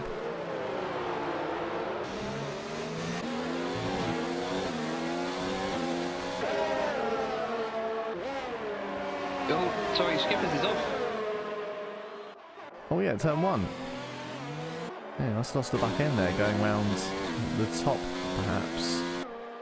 I was riding with him briefly. I'll just have a quick look at the replay. Okie dokie.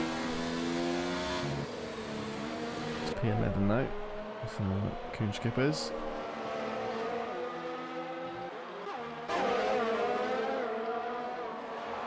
Another yellow sector one. That's Guido Urshan's gone round as well. He gets himself back on track. I think oh, goes round again. Sorry, Adrian. Oh, went into the wall. Oh, what's happened there? Correa? Yeah.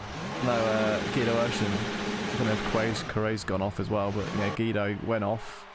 Cut across the grass to get back on. And he's done it again. Your tyres aren't good enough to push yet, mate. Take it easy. Shame. Yeah. It's a rookie mistake there, unfortunately, for Guido. Yeah. Oh, and he's given up, I think. Yeah, there you go. And RIP to Guido. Sorry, Adrian, you were going to say about Skippers, I think? Yes, yeah, just like he lost it under his own accord at turn 1. Just did an Adrian and accelerated a bit too soon. Yeah, classic.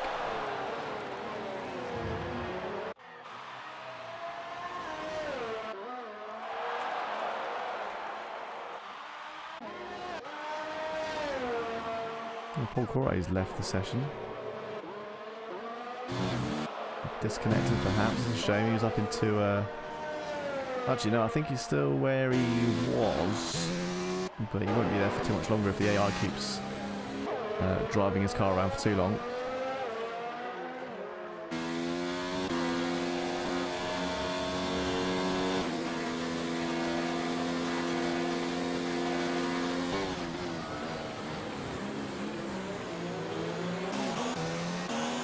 Still a bit up past David Hartman there as well. I think that was up to P4 still.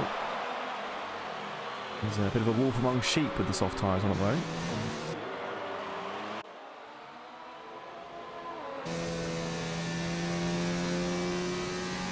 I've got just under 5 seconds to Peter Phillip, who's up into P3 actually, worth noting there.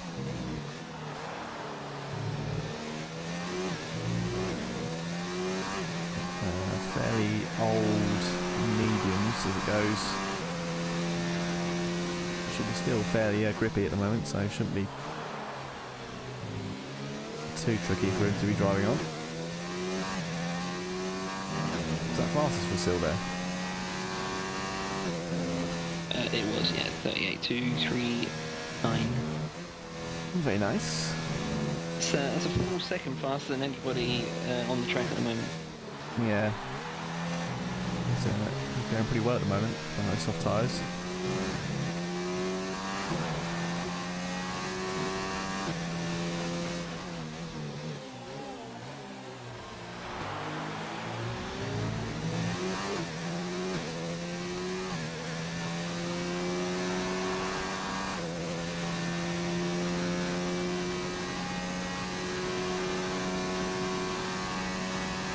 What a move from Skippers on Corey. What was that? That was at turn 10 hairpin. 11, I think that one is. 11, sorry.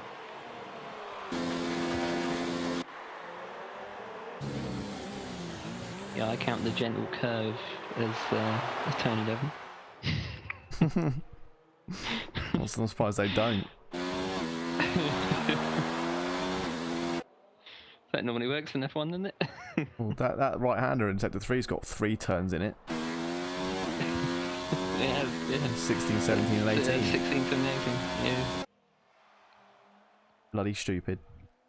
It's like for me, that's like a mini backwards turn 8 at Turkey. Yeah. That was that 3 apexes. Yeah, I think Turkey was a bit more right to give that. Was that just one corner they called that as well? Yeah. At least there they could have got away with calling it more than one corner. It's quite an obvious couple of apexes there, wasn't there? Which you just kind of took as one corner. That's right. But here it's just like one right-hander, but they've somehow gone. Yep, there's 3 corners in there.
Pulled a bit well up on the back of Peter Phillip now. Should have the move made. And Paul Gray rejoins as well, that's good. So hopefully gets the move done down into turn 12, into the long straight. Deepervein is the first of the medium runners to pit. He started on those tyres, 22 laps complete. He's on some fresh mediums, so yeah, clearly doing another medium stint and soft stint at the end.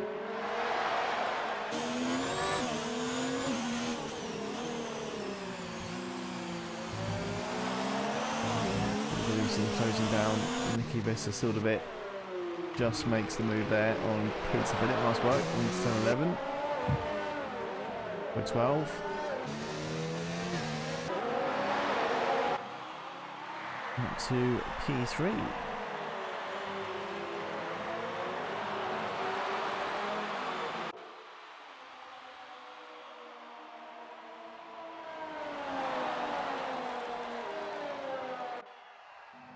I know it's not a true representation of his actual position, but Peter Phillips is surely going to be happy for riding fourth place at the moment.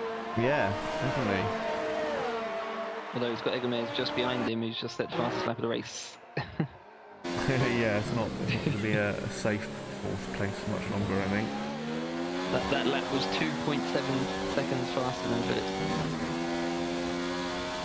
Yeah. Still a bit caught in pretty quick.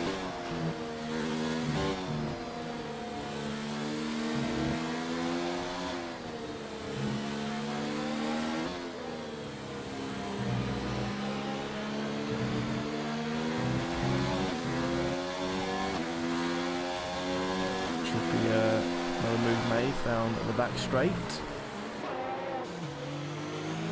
The overtaking zone as it appears to be for this race.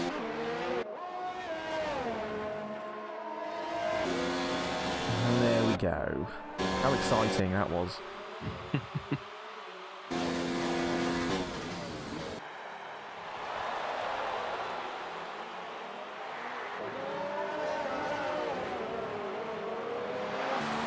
All purple in there too by the looks of it.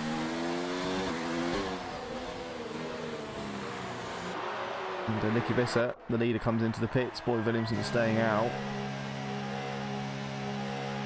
See what Nicky comes back out on. Looks like it's going to be more mediums.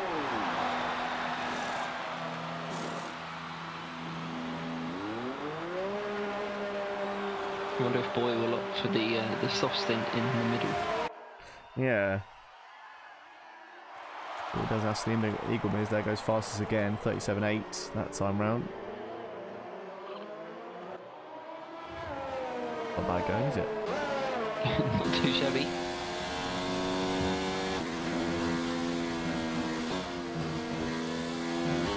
Second fastest lap.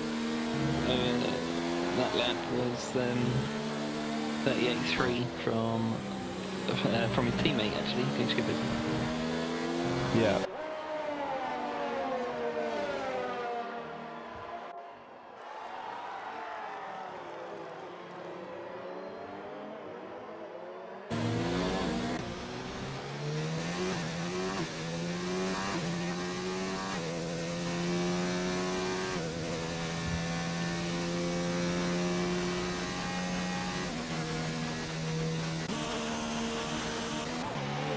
Very close to still a bit. Double with Boy Williamson, see what he decides to do. Yeah, he's coming in now. Professor coming through the third sector. I think this isn't going to be enough for the Boy to come out in the lead again. He might have come up behind Aston Eagle Biz. Yeah, 18.8 was the gap. Between Boy and Nicky. Boy now coming out, he's on the medium as well, so completely matching Nicky Visser ahead of him.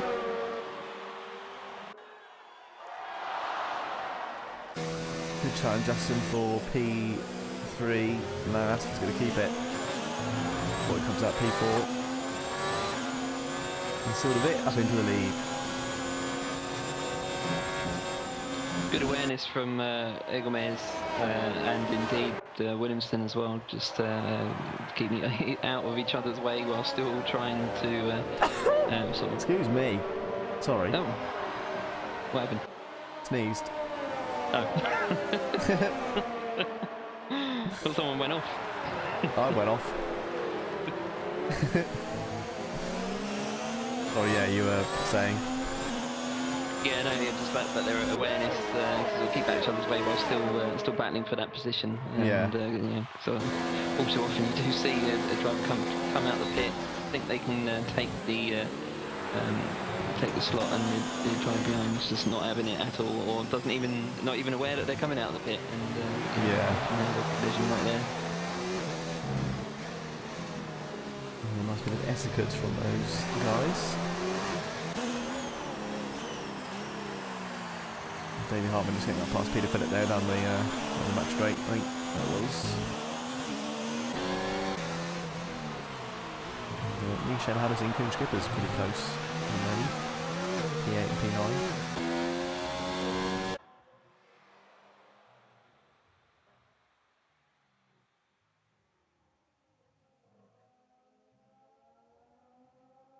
Oh, Nicky was undecided there whether he was going to attack or not. He looked like he was going up the inside, then came back to slot in behind him, and then at the last minute went inside again.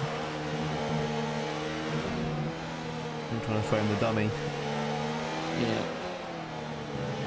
Well, it threw me the dummy. He's applying all sorts of pressure to get ahead of him. There should be a move made, I think, into turn 12. Yeah. Oh, that back end stepping out still a bit. That's really not going to help him. That's a sign of the pressure, isn't it? That's Neil Miz, yeah, getting on that as well. Could be for the lead here.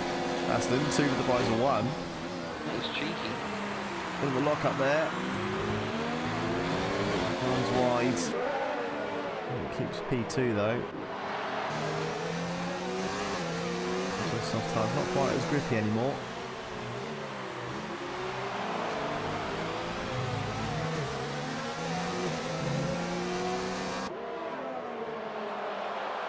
It's good close fight so far for the top 4. I know they're on slightly different strategies. And there we go, it's 3-second penalty for Still DeVitt again. Yeah. For the with the pressure of the battles that he's being involved in here. Coupled with the obviously the excess tyre wear. Yeah.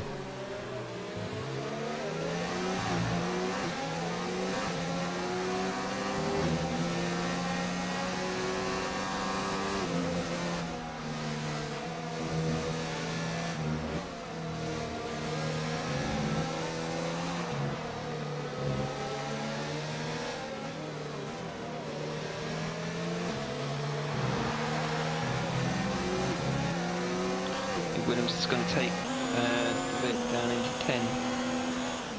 No, wait. 11.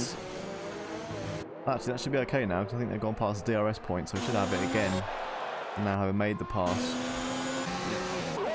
But still gets it as well, for some reason. It might have been just behind Egelman, just the activation. Yeah.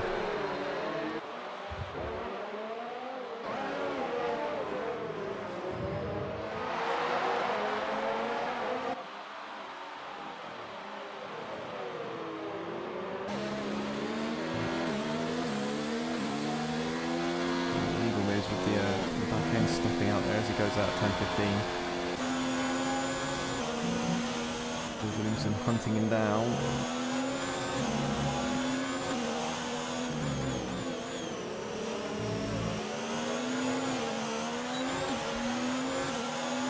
Nicky Bitter goes fastest, 37.2. That's some 6/10 faster than Aston Eagle Mears last time, isn't it?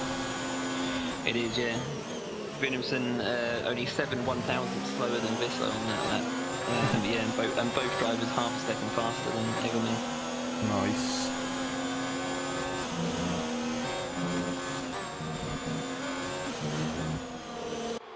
So it looks like he's struggling behind them. Struggling for grip. Those soft tyres last quite as long as everyone thinks, and they go off around this time, don't they? Davey Hartman leaves the session. Oh dear, that's not good. Aston Baron up to P5, you'd expect. Yeah, that's going to hold up Denbrain actually, the fact that Harman's not actually in his car. Yeah. Only 41 difficulty the AI. And Boyd down into turn 12, makes the move. And Aston Eagle Mears takes P2. And the fastest on the sector as well with it. The fastest lap here.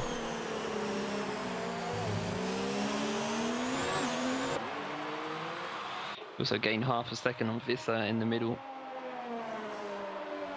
Yeah, it's with DRS.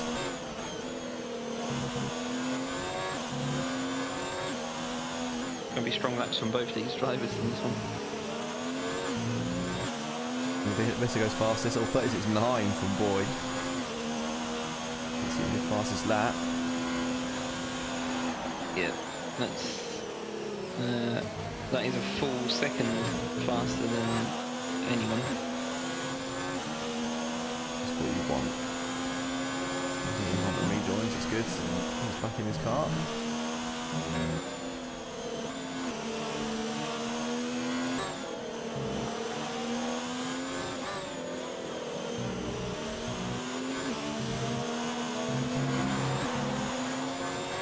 Could be enough for Boyd to get DRS, I think, down the back straight here.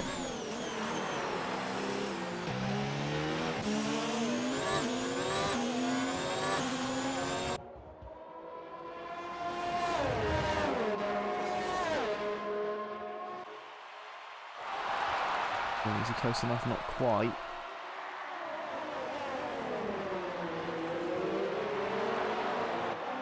Certainly getting there though. They move down into turn 1. The start of the next lap. Lap 30, 56.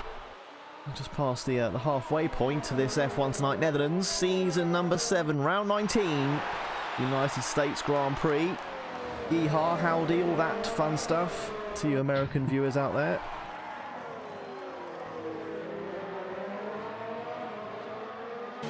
Nicky Visser just leading this race for the moment. I think he actually picked up. Sorry to interrupt you, I thought that was a natural break. Oh, is he going for the move? I thought he might be, but not quite.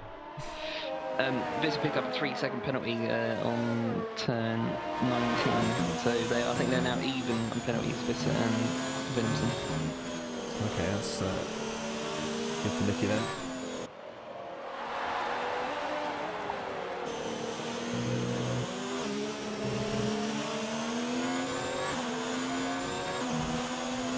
Yeah, sorry to interrupt your flow there. That's alright. No worries. Wasn't that good? Yes, it was. Can always interrupt me, don't worry about it. Won't matter. See if we can make the move up into turn 12. Nicky's still got the insides. So around the outsides, Boy goes and makes it work. To the lead of the race. Around the outside of the reigning champion. Yep.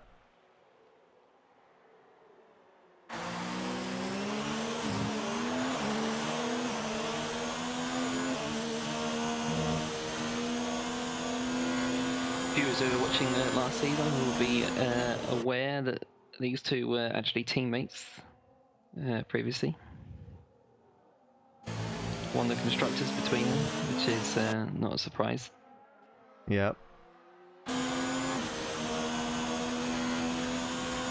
Williamson was very much the number 2 driver in that scenario. He won races that season, but yeah, he was definitely playing second fiddle. But yep, since he's joined John Ferrari, he's sort of found a new lease of life, a new form, and yeah, he's just. I can't say he's been dominating this season at all, but yeah, he's certainly looking on form to take his first championship. Yeah, definitely.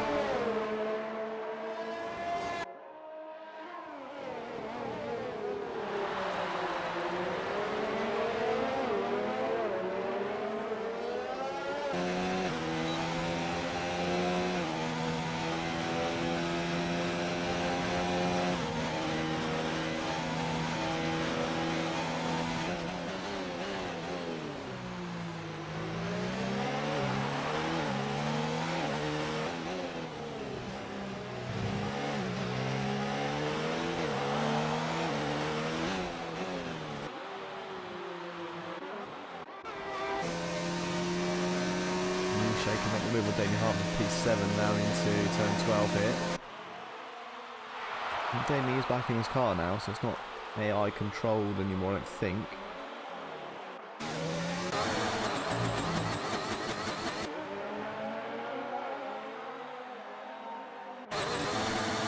Yep, move made. Slightly older tyres as well, and still a bit into the pits now, 15-lap-old softs. And mediums to the end then, I presume.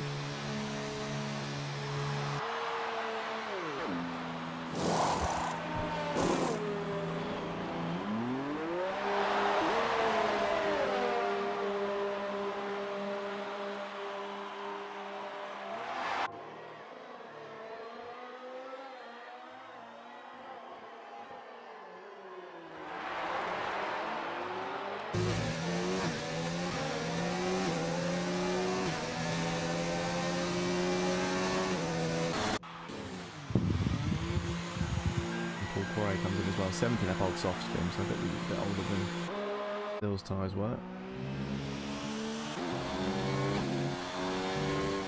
What's that? Oh, there's a car off there. That's Niche off in the gravel. Oh, Niche. His tyres are 25 laps old. Nobody else has taken the medium tyre that far so far. Oh no, sorry, Ari Copp's on 29 lap-old tyres.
He comes into the pits then.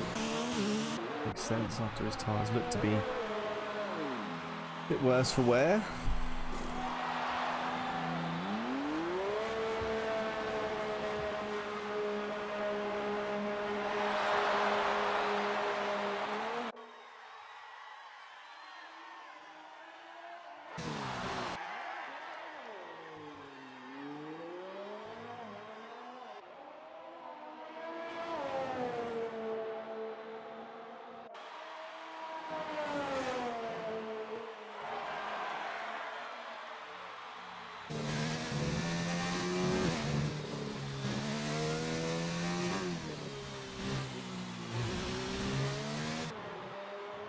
Cop gets a penalty there.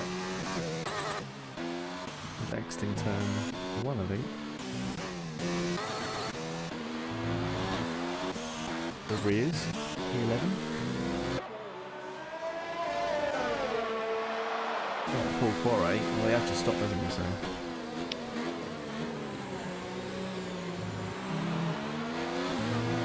Oh, sorry, yeah, Paul Crane. It was a Ari Cop singing some 30-lap-old tyres.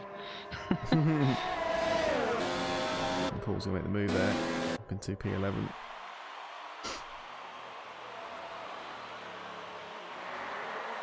Nicely done. That disconnect's going to hurt him, though. I don't think he'll get much further than P8, P9.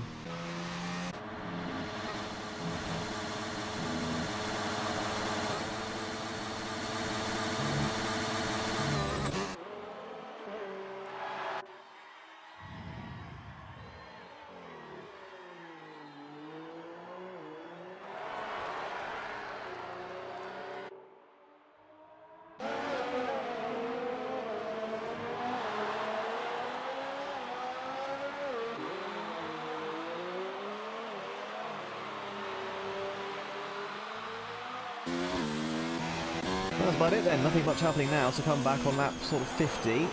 and we'll sort of see you then, really.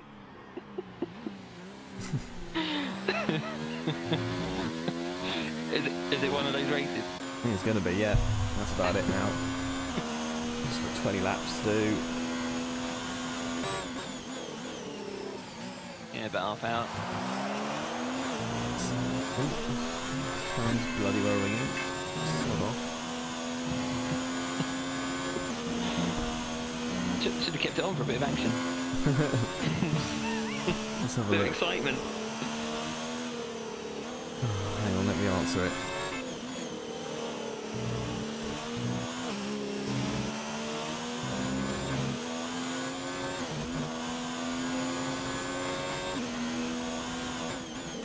The viewers at home there, I'm just trying to work out exactly who it is he's speaking to.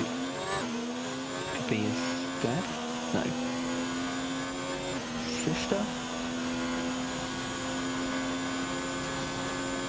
Yeah, sister. Got it. And welcome to the world of Daniel Burt. Hazzah!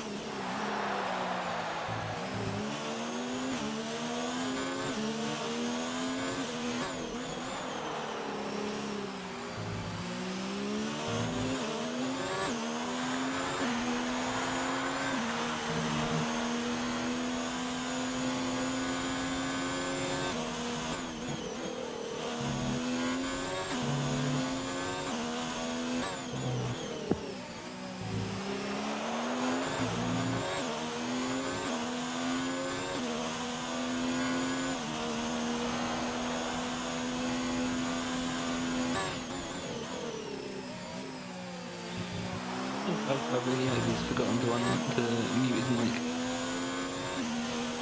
'Cause I can hear him. But can you not hear him? I'll be winding that back.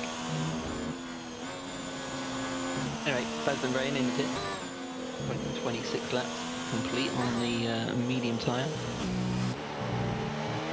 He's already used a soft tyre and he's using medium tyres on for another medium to the end. Only 20 laps remaining, so that should be fairly comfortable there. Damien Hartman, his teammate, on 27 laps. He's surely scheduled to stop at the end of this lap.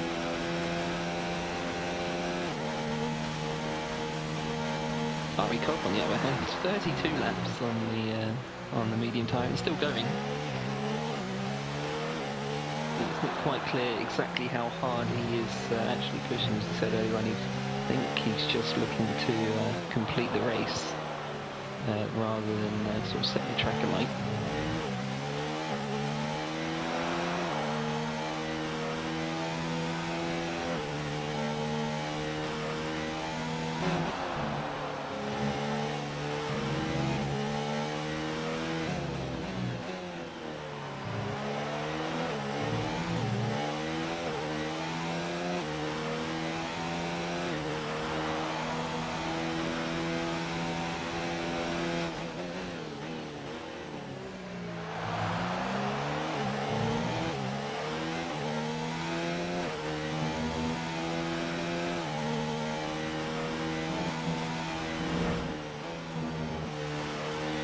Another 3-second penalty for Visa. That brings his total to 9 seconds compared to Boy Williamson, who is on 6. He's on 2 warnings though, so one more and they will be even again. Both the top 2 of they're still yet to pit for the soft tyre. Drivers behind will obviously still have to pit before the end anyway. With the exception of Silvervit, who used 2 sets of soft tyres and a medium tyre. He can actually take these to the end. That is quite interesting. He's 27 seconds off of the lead. It's 21 seconds for a pit stop. So then it'll only be 6 seconds behind when the top 2 come out.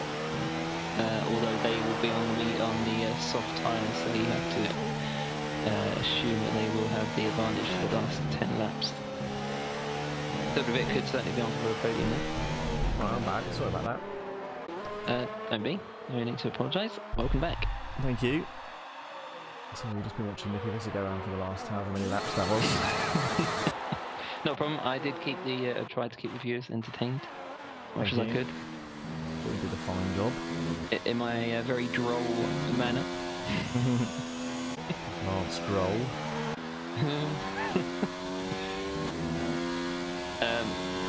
You missed Brian coming into the pit.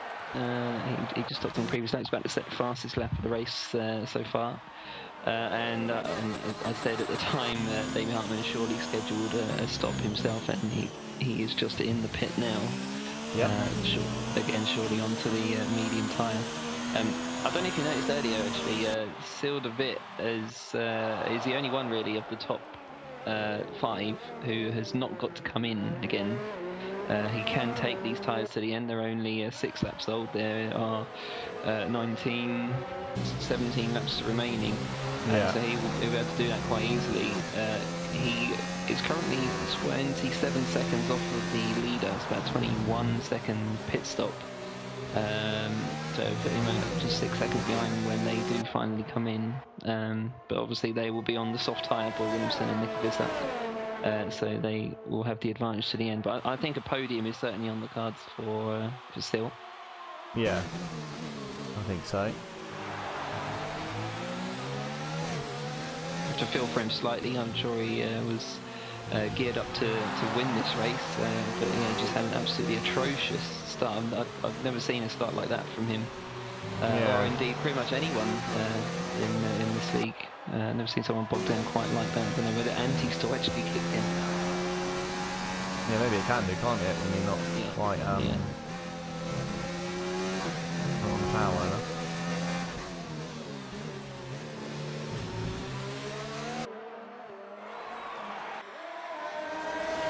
You think Nicky and Boy are going to stop again then? They will have to, because they've only used the medium time. Oh, yeah.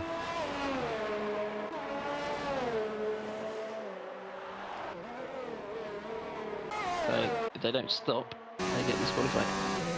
Yes.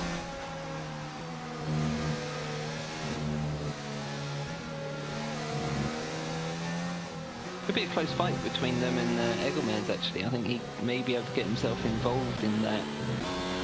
His tyres are going to die out in sort of 4 or 5 laps though. The 2 ahead of him can do another 10 really before they have to pit in, but they'll pit in before that anyway just to get the most out of the soft tyre. Expect them all really, the top 3, all of them to come in around that 44. Yeah.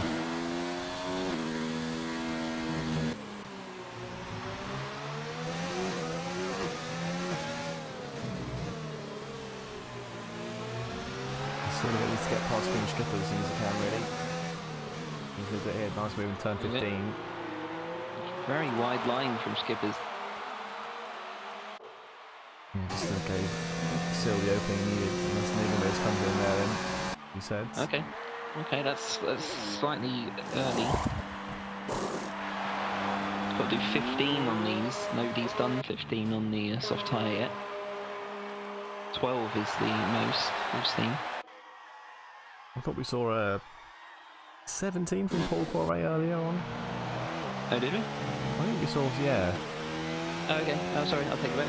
Sorry. That's alright. I can hold it against you.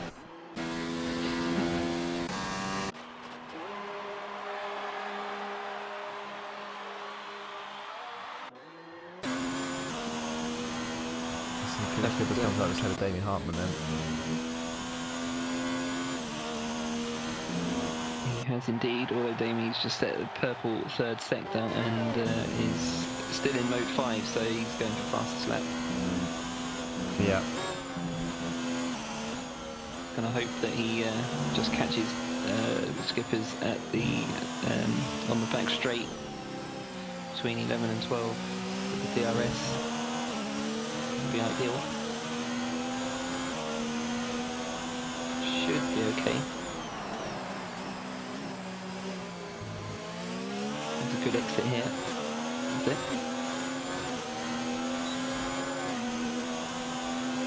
skipper's defending like a madman though, is also in mode 5.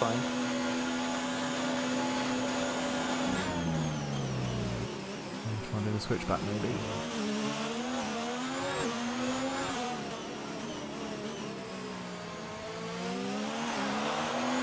Get the feeling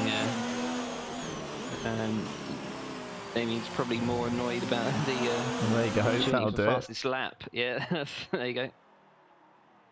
There's a lovely switchback there from Damie. Take P6. Yeah.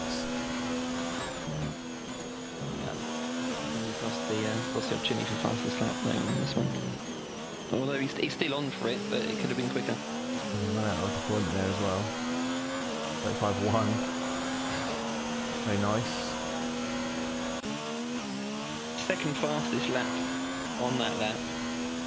So he's done the 35.1. Second fastest is the leader, Roy Williamson, 37.4. It's 2.2 seconds slower.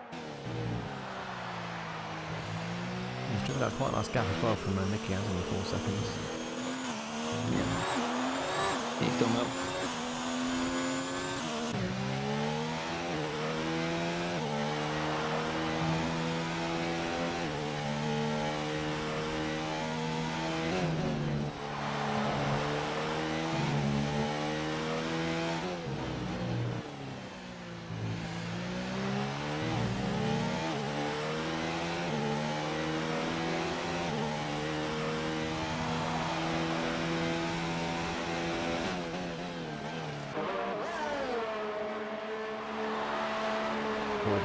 Into the pits on the soft stint. 13 laps to go.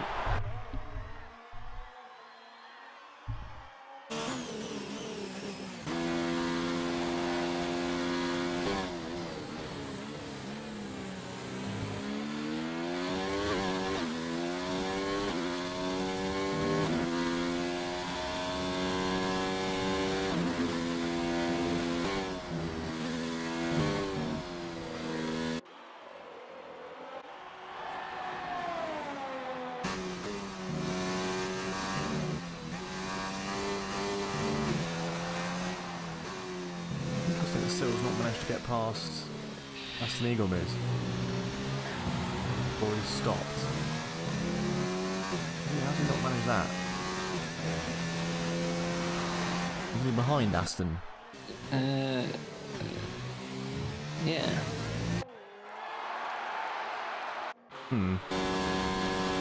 Yeah, sorry, yeah, I thought the bit was on for a podium. Yeah, so did I. Oh, okay, that's... yeah. Weird. Big Train comes in off the back of his medium stint.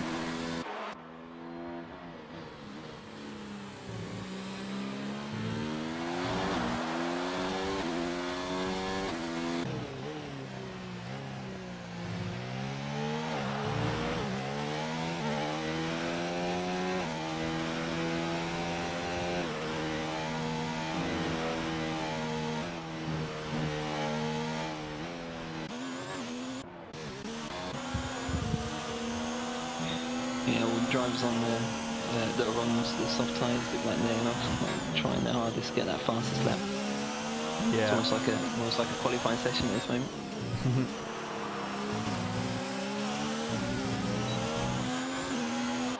New personal best from Williamson and Evan in the first sector. Nicky's going to stop there. He's come out quite some way behind Boyd this point, isn't he? 8 seconds behind. Yeah, and this is important now because that decision could win or lose in this race. And I think if he does leave it too late, it will then be too late. Yeah.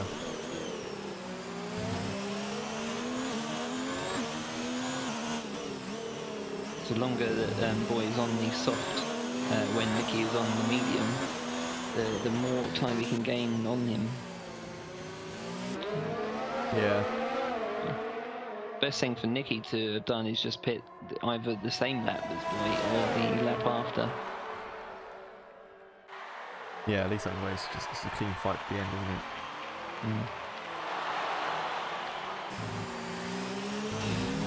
Although, boys just picked up a 3-second penalty.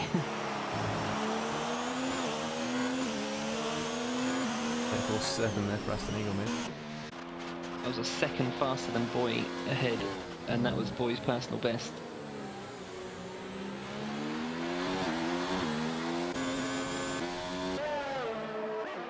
I can't see anybody breaking that 34 seconds. Yeah. See anybody going faster than that till the end now. Except maybe himself.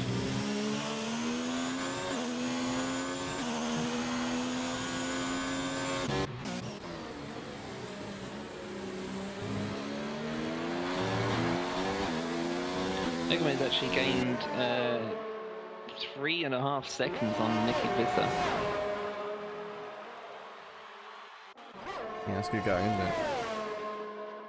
Yeah, that's not too shabby. I think Aston feels like he's in with a shot of winning this race. In fact, he may do just that on penalties alone if he can stay behind. Yeah. He's definitely got 1 or 2, hasn't he? He's got 6 seconds. Boy's got Boy got 9 now. Yeah, Boy's got 9 seconds. So he's, 3 seconds differential. Nicky in the pit now. Snap.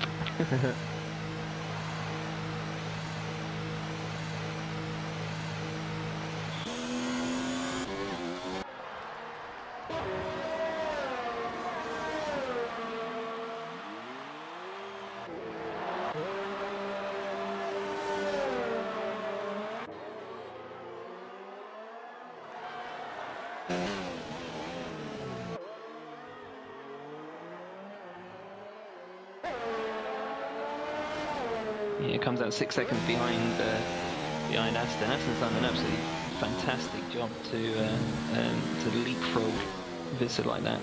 Yeah. And that's purely a combination of Visser leaving the pit stop a little bit too late, and Aston saying absolutely, blinding fastest laps on those last 2 or 3. In the 4 laps. Oh, sorry. That's all right. Sorry, I slipped me there.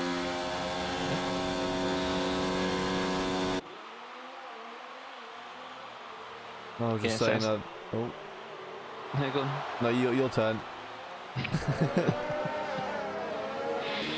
That's purely what it was.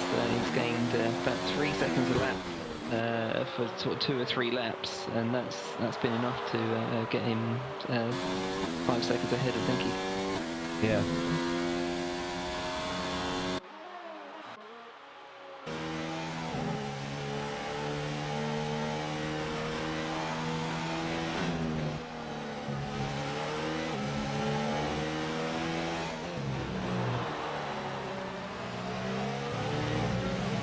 Personal best from Boy out front, 34.9.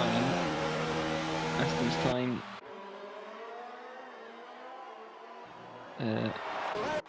36.6.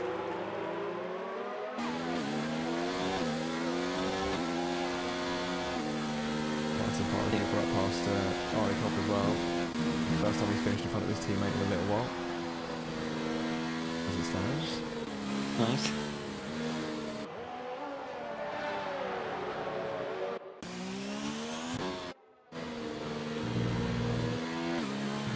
Yeah, Ari's been very cautious, particularly around the first sector. It seems he's really not pushing that car at all. He's nowhere near his regular pace. Yeah, driving around like he's under VSC all the time. Yes, slightly. Get you back into it, man. But you might as well pit. Yeah, you may as well. Because if you're not trying and you're in P13, then what's the point finishing the race? Might as well just stop 10 laps earlier and have an early night.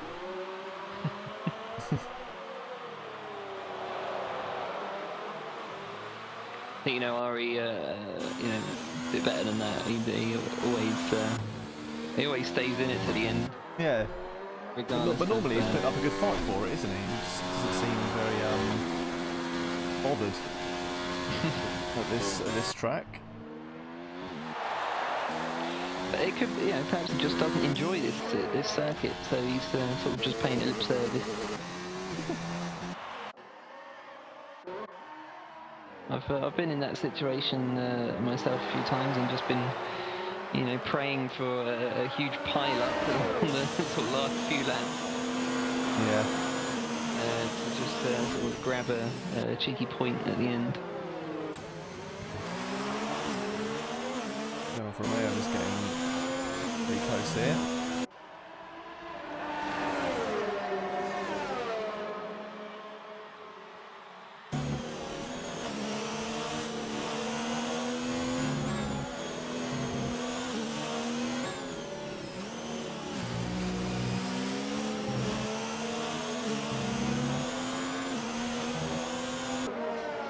I think Hartman just got up past her. That was there.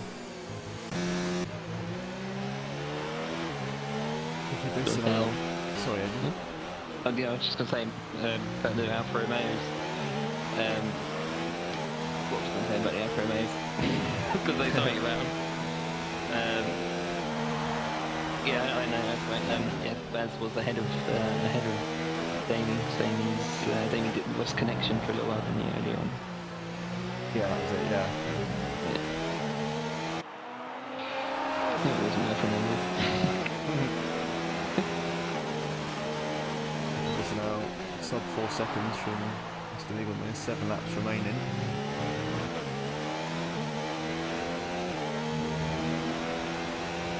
I think even on the penalties, it's still going to be hard to remain ahead of him. It's past Aston. There's Nicky on 9 as well. Yeah, Nicky's on 9. Oh, wait, is he? I think he's on 6. Oh, okay. No, he's on 9.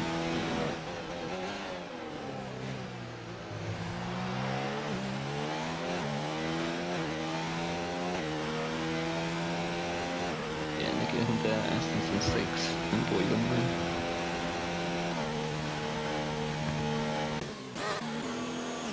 Good skip with the faster back end brain now as well. Might not stay that way though, with the medium tyres sort of crossing over with the softs towards the end of the race. Actually, Skipper's on 8.5 soft.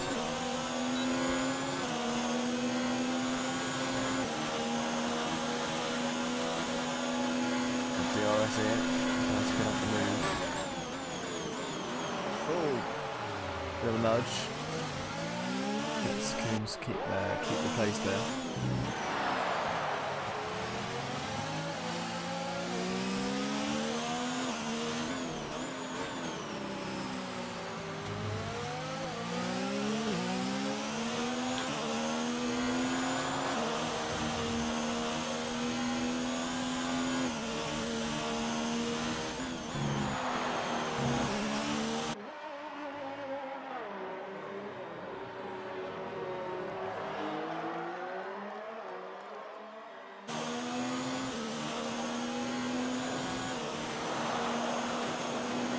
Personal best first sector from Aston.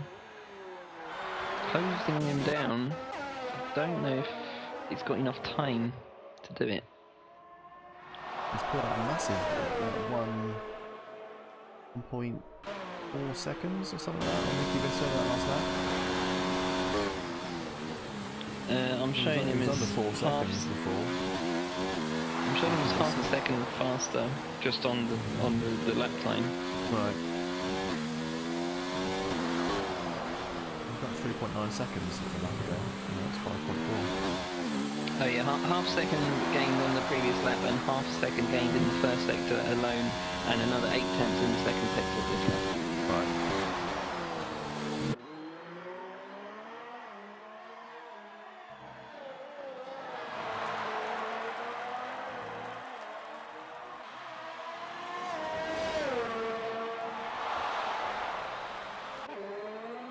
Yeah, 35.5 versus a 36.7 on that lap. So we've got to be within less than 3 seconds before it's a win.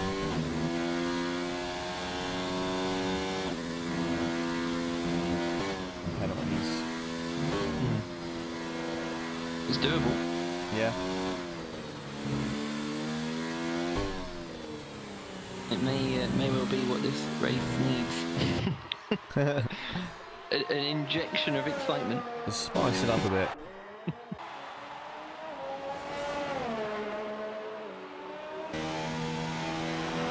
And we thought the Mexican Grand Prix was going to be the natural Yeah, one. the Mexican Grand Prix was good, wasn't it? Yeah. That was one of the best. An F1 Tonight classic. I don't know what the opposite of classic is, but you can stamp this race with it.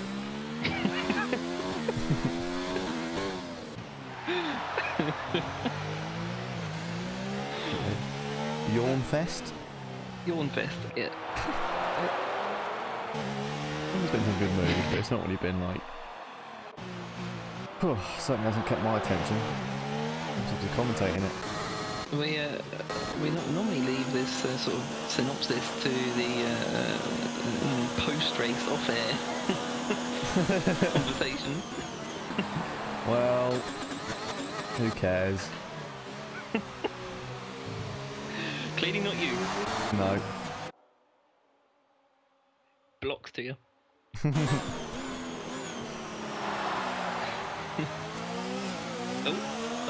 Do I see a new personal best second sector for Ari Kopp? Oh, exciting! Oh my god! He's on a 38.6 in the middle. That's the same sort of time as Aston Eggomez in that sector. And a new personal best last sector. 37.0 was his lap time. His previous laps will have been in the 140 range.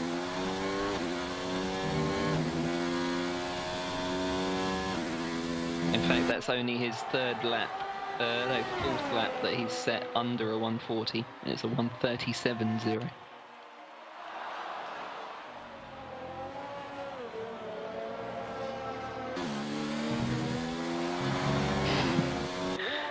Perhaps he fell asleep and had it paused the whole time and he's just sort of woken up. Oh, what happened? Bloody hell, it's lap 52. Looks like it.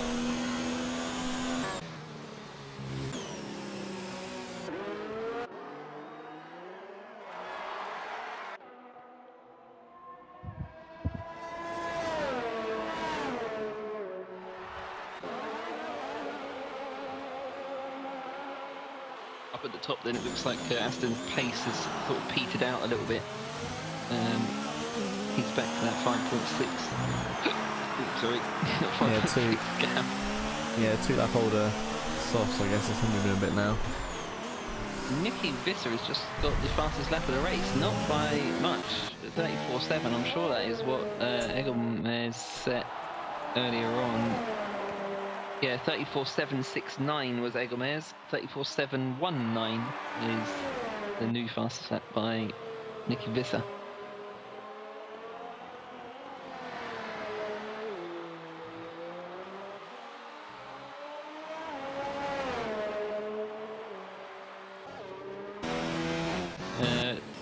Driver of the day?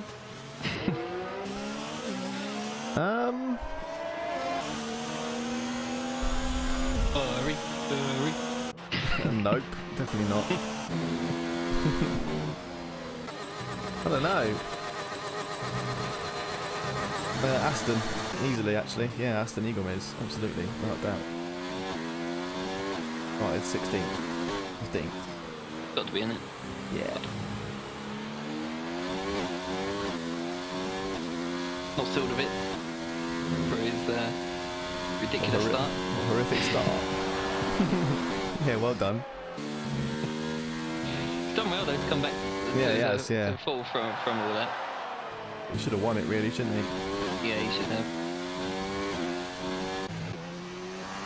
But yeah, nonetheless, done a good job to come back to P4.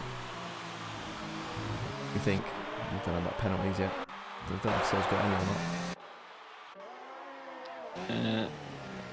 Stand by.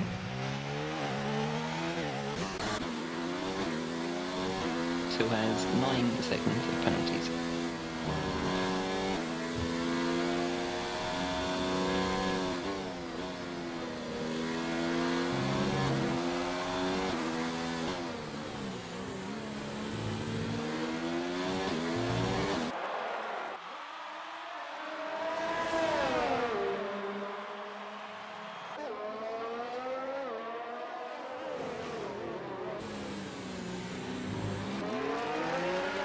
skippers up past Brian.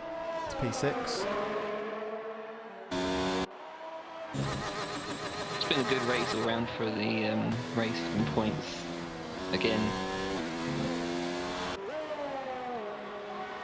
They've really brought the fight to the other teams, and this is only their 10th race, and like we said earlier on, they're already up to 5th in the championship, which is pretty remarkable, to be quite honest. Yeah. Yeah, it's very good. Averaging 18 points a race, and Hermanos is going to get that by himself with a bonus of 8 points for the skippers. Yep. Yeah, it's good stuff. The constructors' leaders, though, Ferrari, they've averaged exactly 26 points a race. So a win. Yeah, a win and a fast lap. Yeah.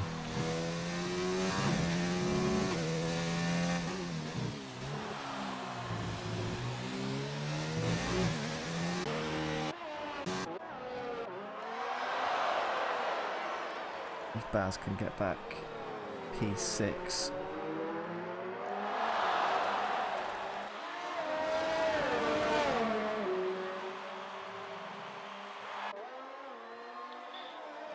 Probably not. No.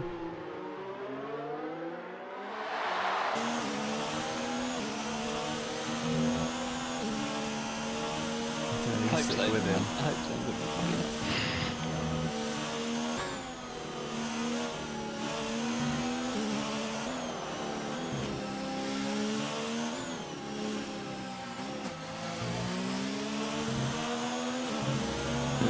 Maybe. Skippers with a mistake. Yeah, went wide there at the end. Surface is now dusty. Yep. Go on, Baz.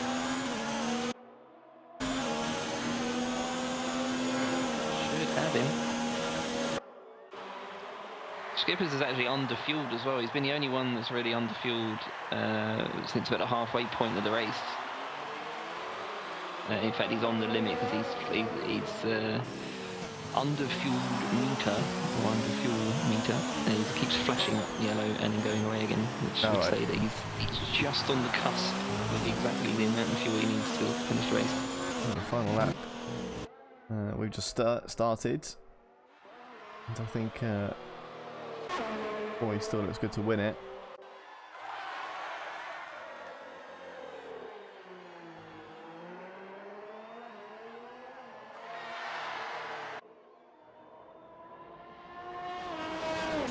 Nicky with a 3-second penalty.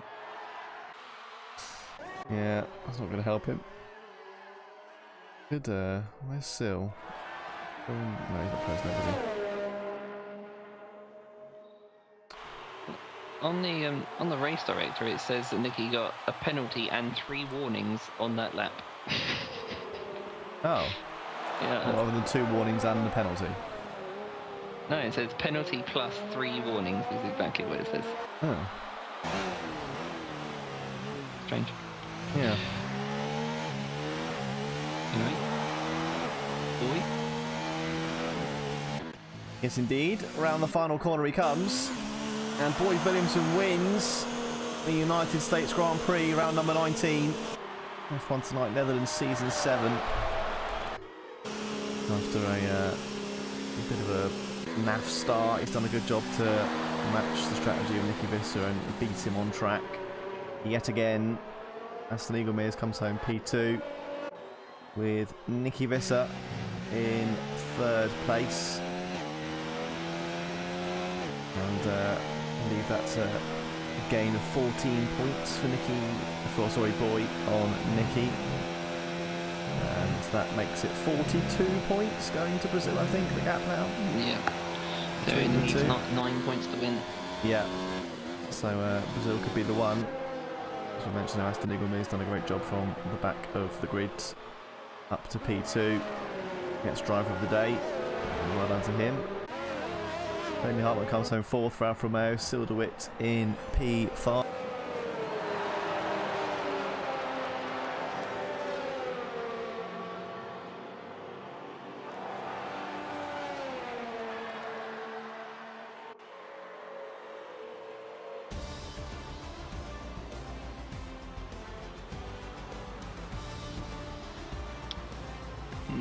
I think some other drivers also finished.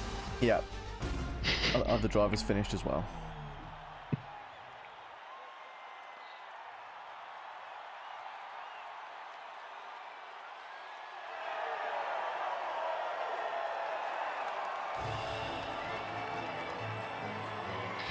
It's another win then for the championship leader.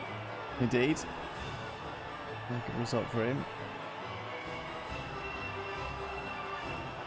And Aston Igomez, driver of the day. Correct.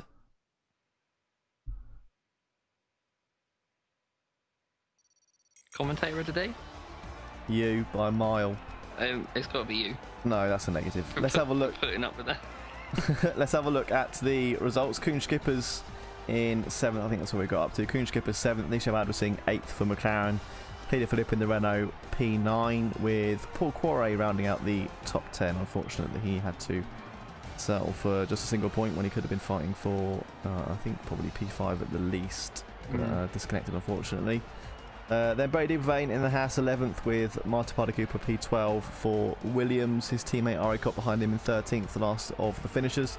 Guido Werschen and Zander Herms, as well as Marcel Droning, retiring from this race. Perfect timing. Yes, indeed. Let's get his name on the screen there. There you go. There's your driver of the day, Aston Eagle Miz.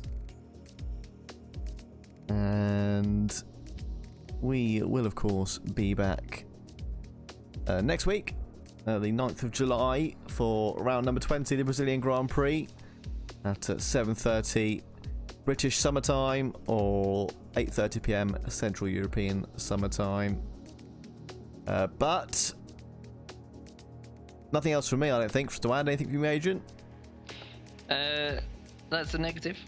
Just Copy other than despite the race, it has genuinely been a pleasure, as it always is, commentating with you, Dan. And I'd rather not do this with anybody else. Well, right back at you, sir.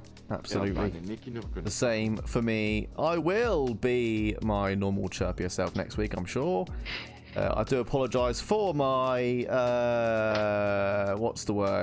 my professionalism tonight. It hasn't been up to standard, but it will be next week. So please do tune in again on the 9th of July for the Brazilian Grand Prix, the championship decider perhaps, for Boy Williamson. But as always, it's a Hazzah from me. And it's goodbye from me, goodbye.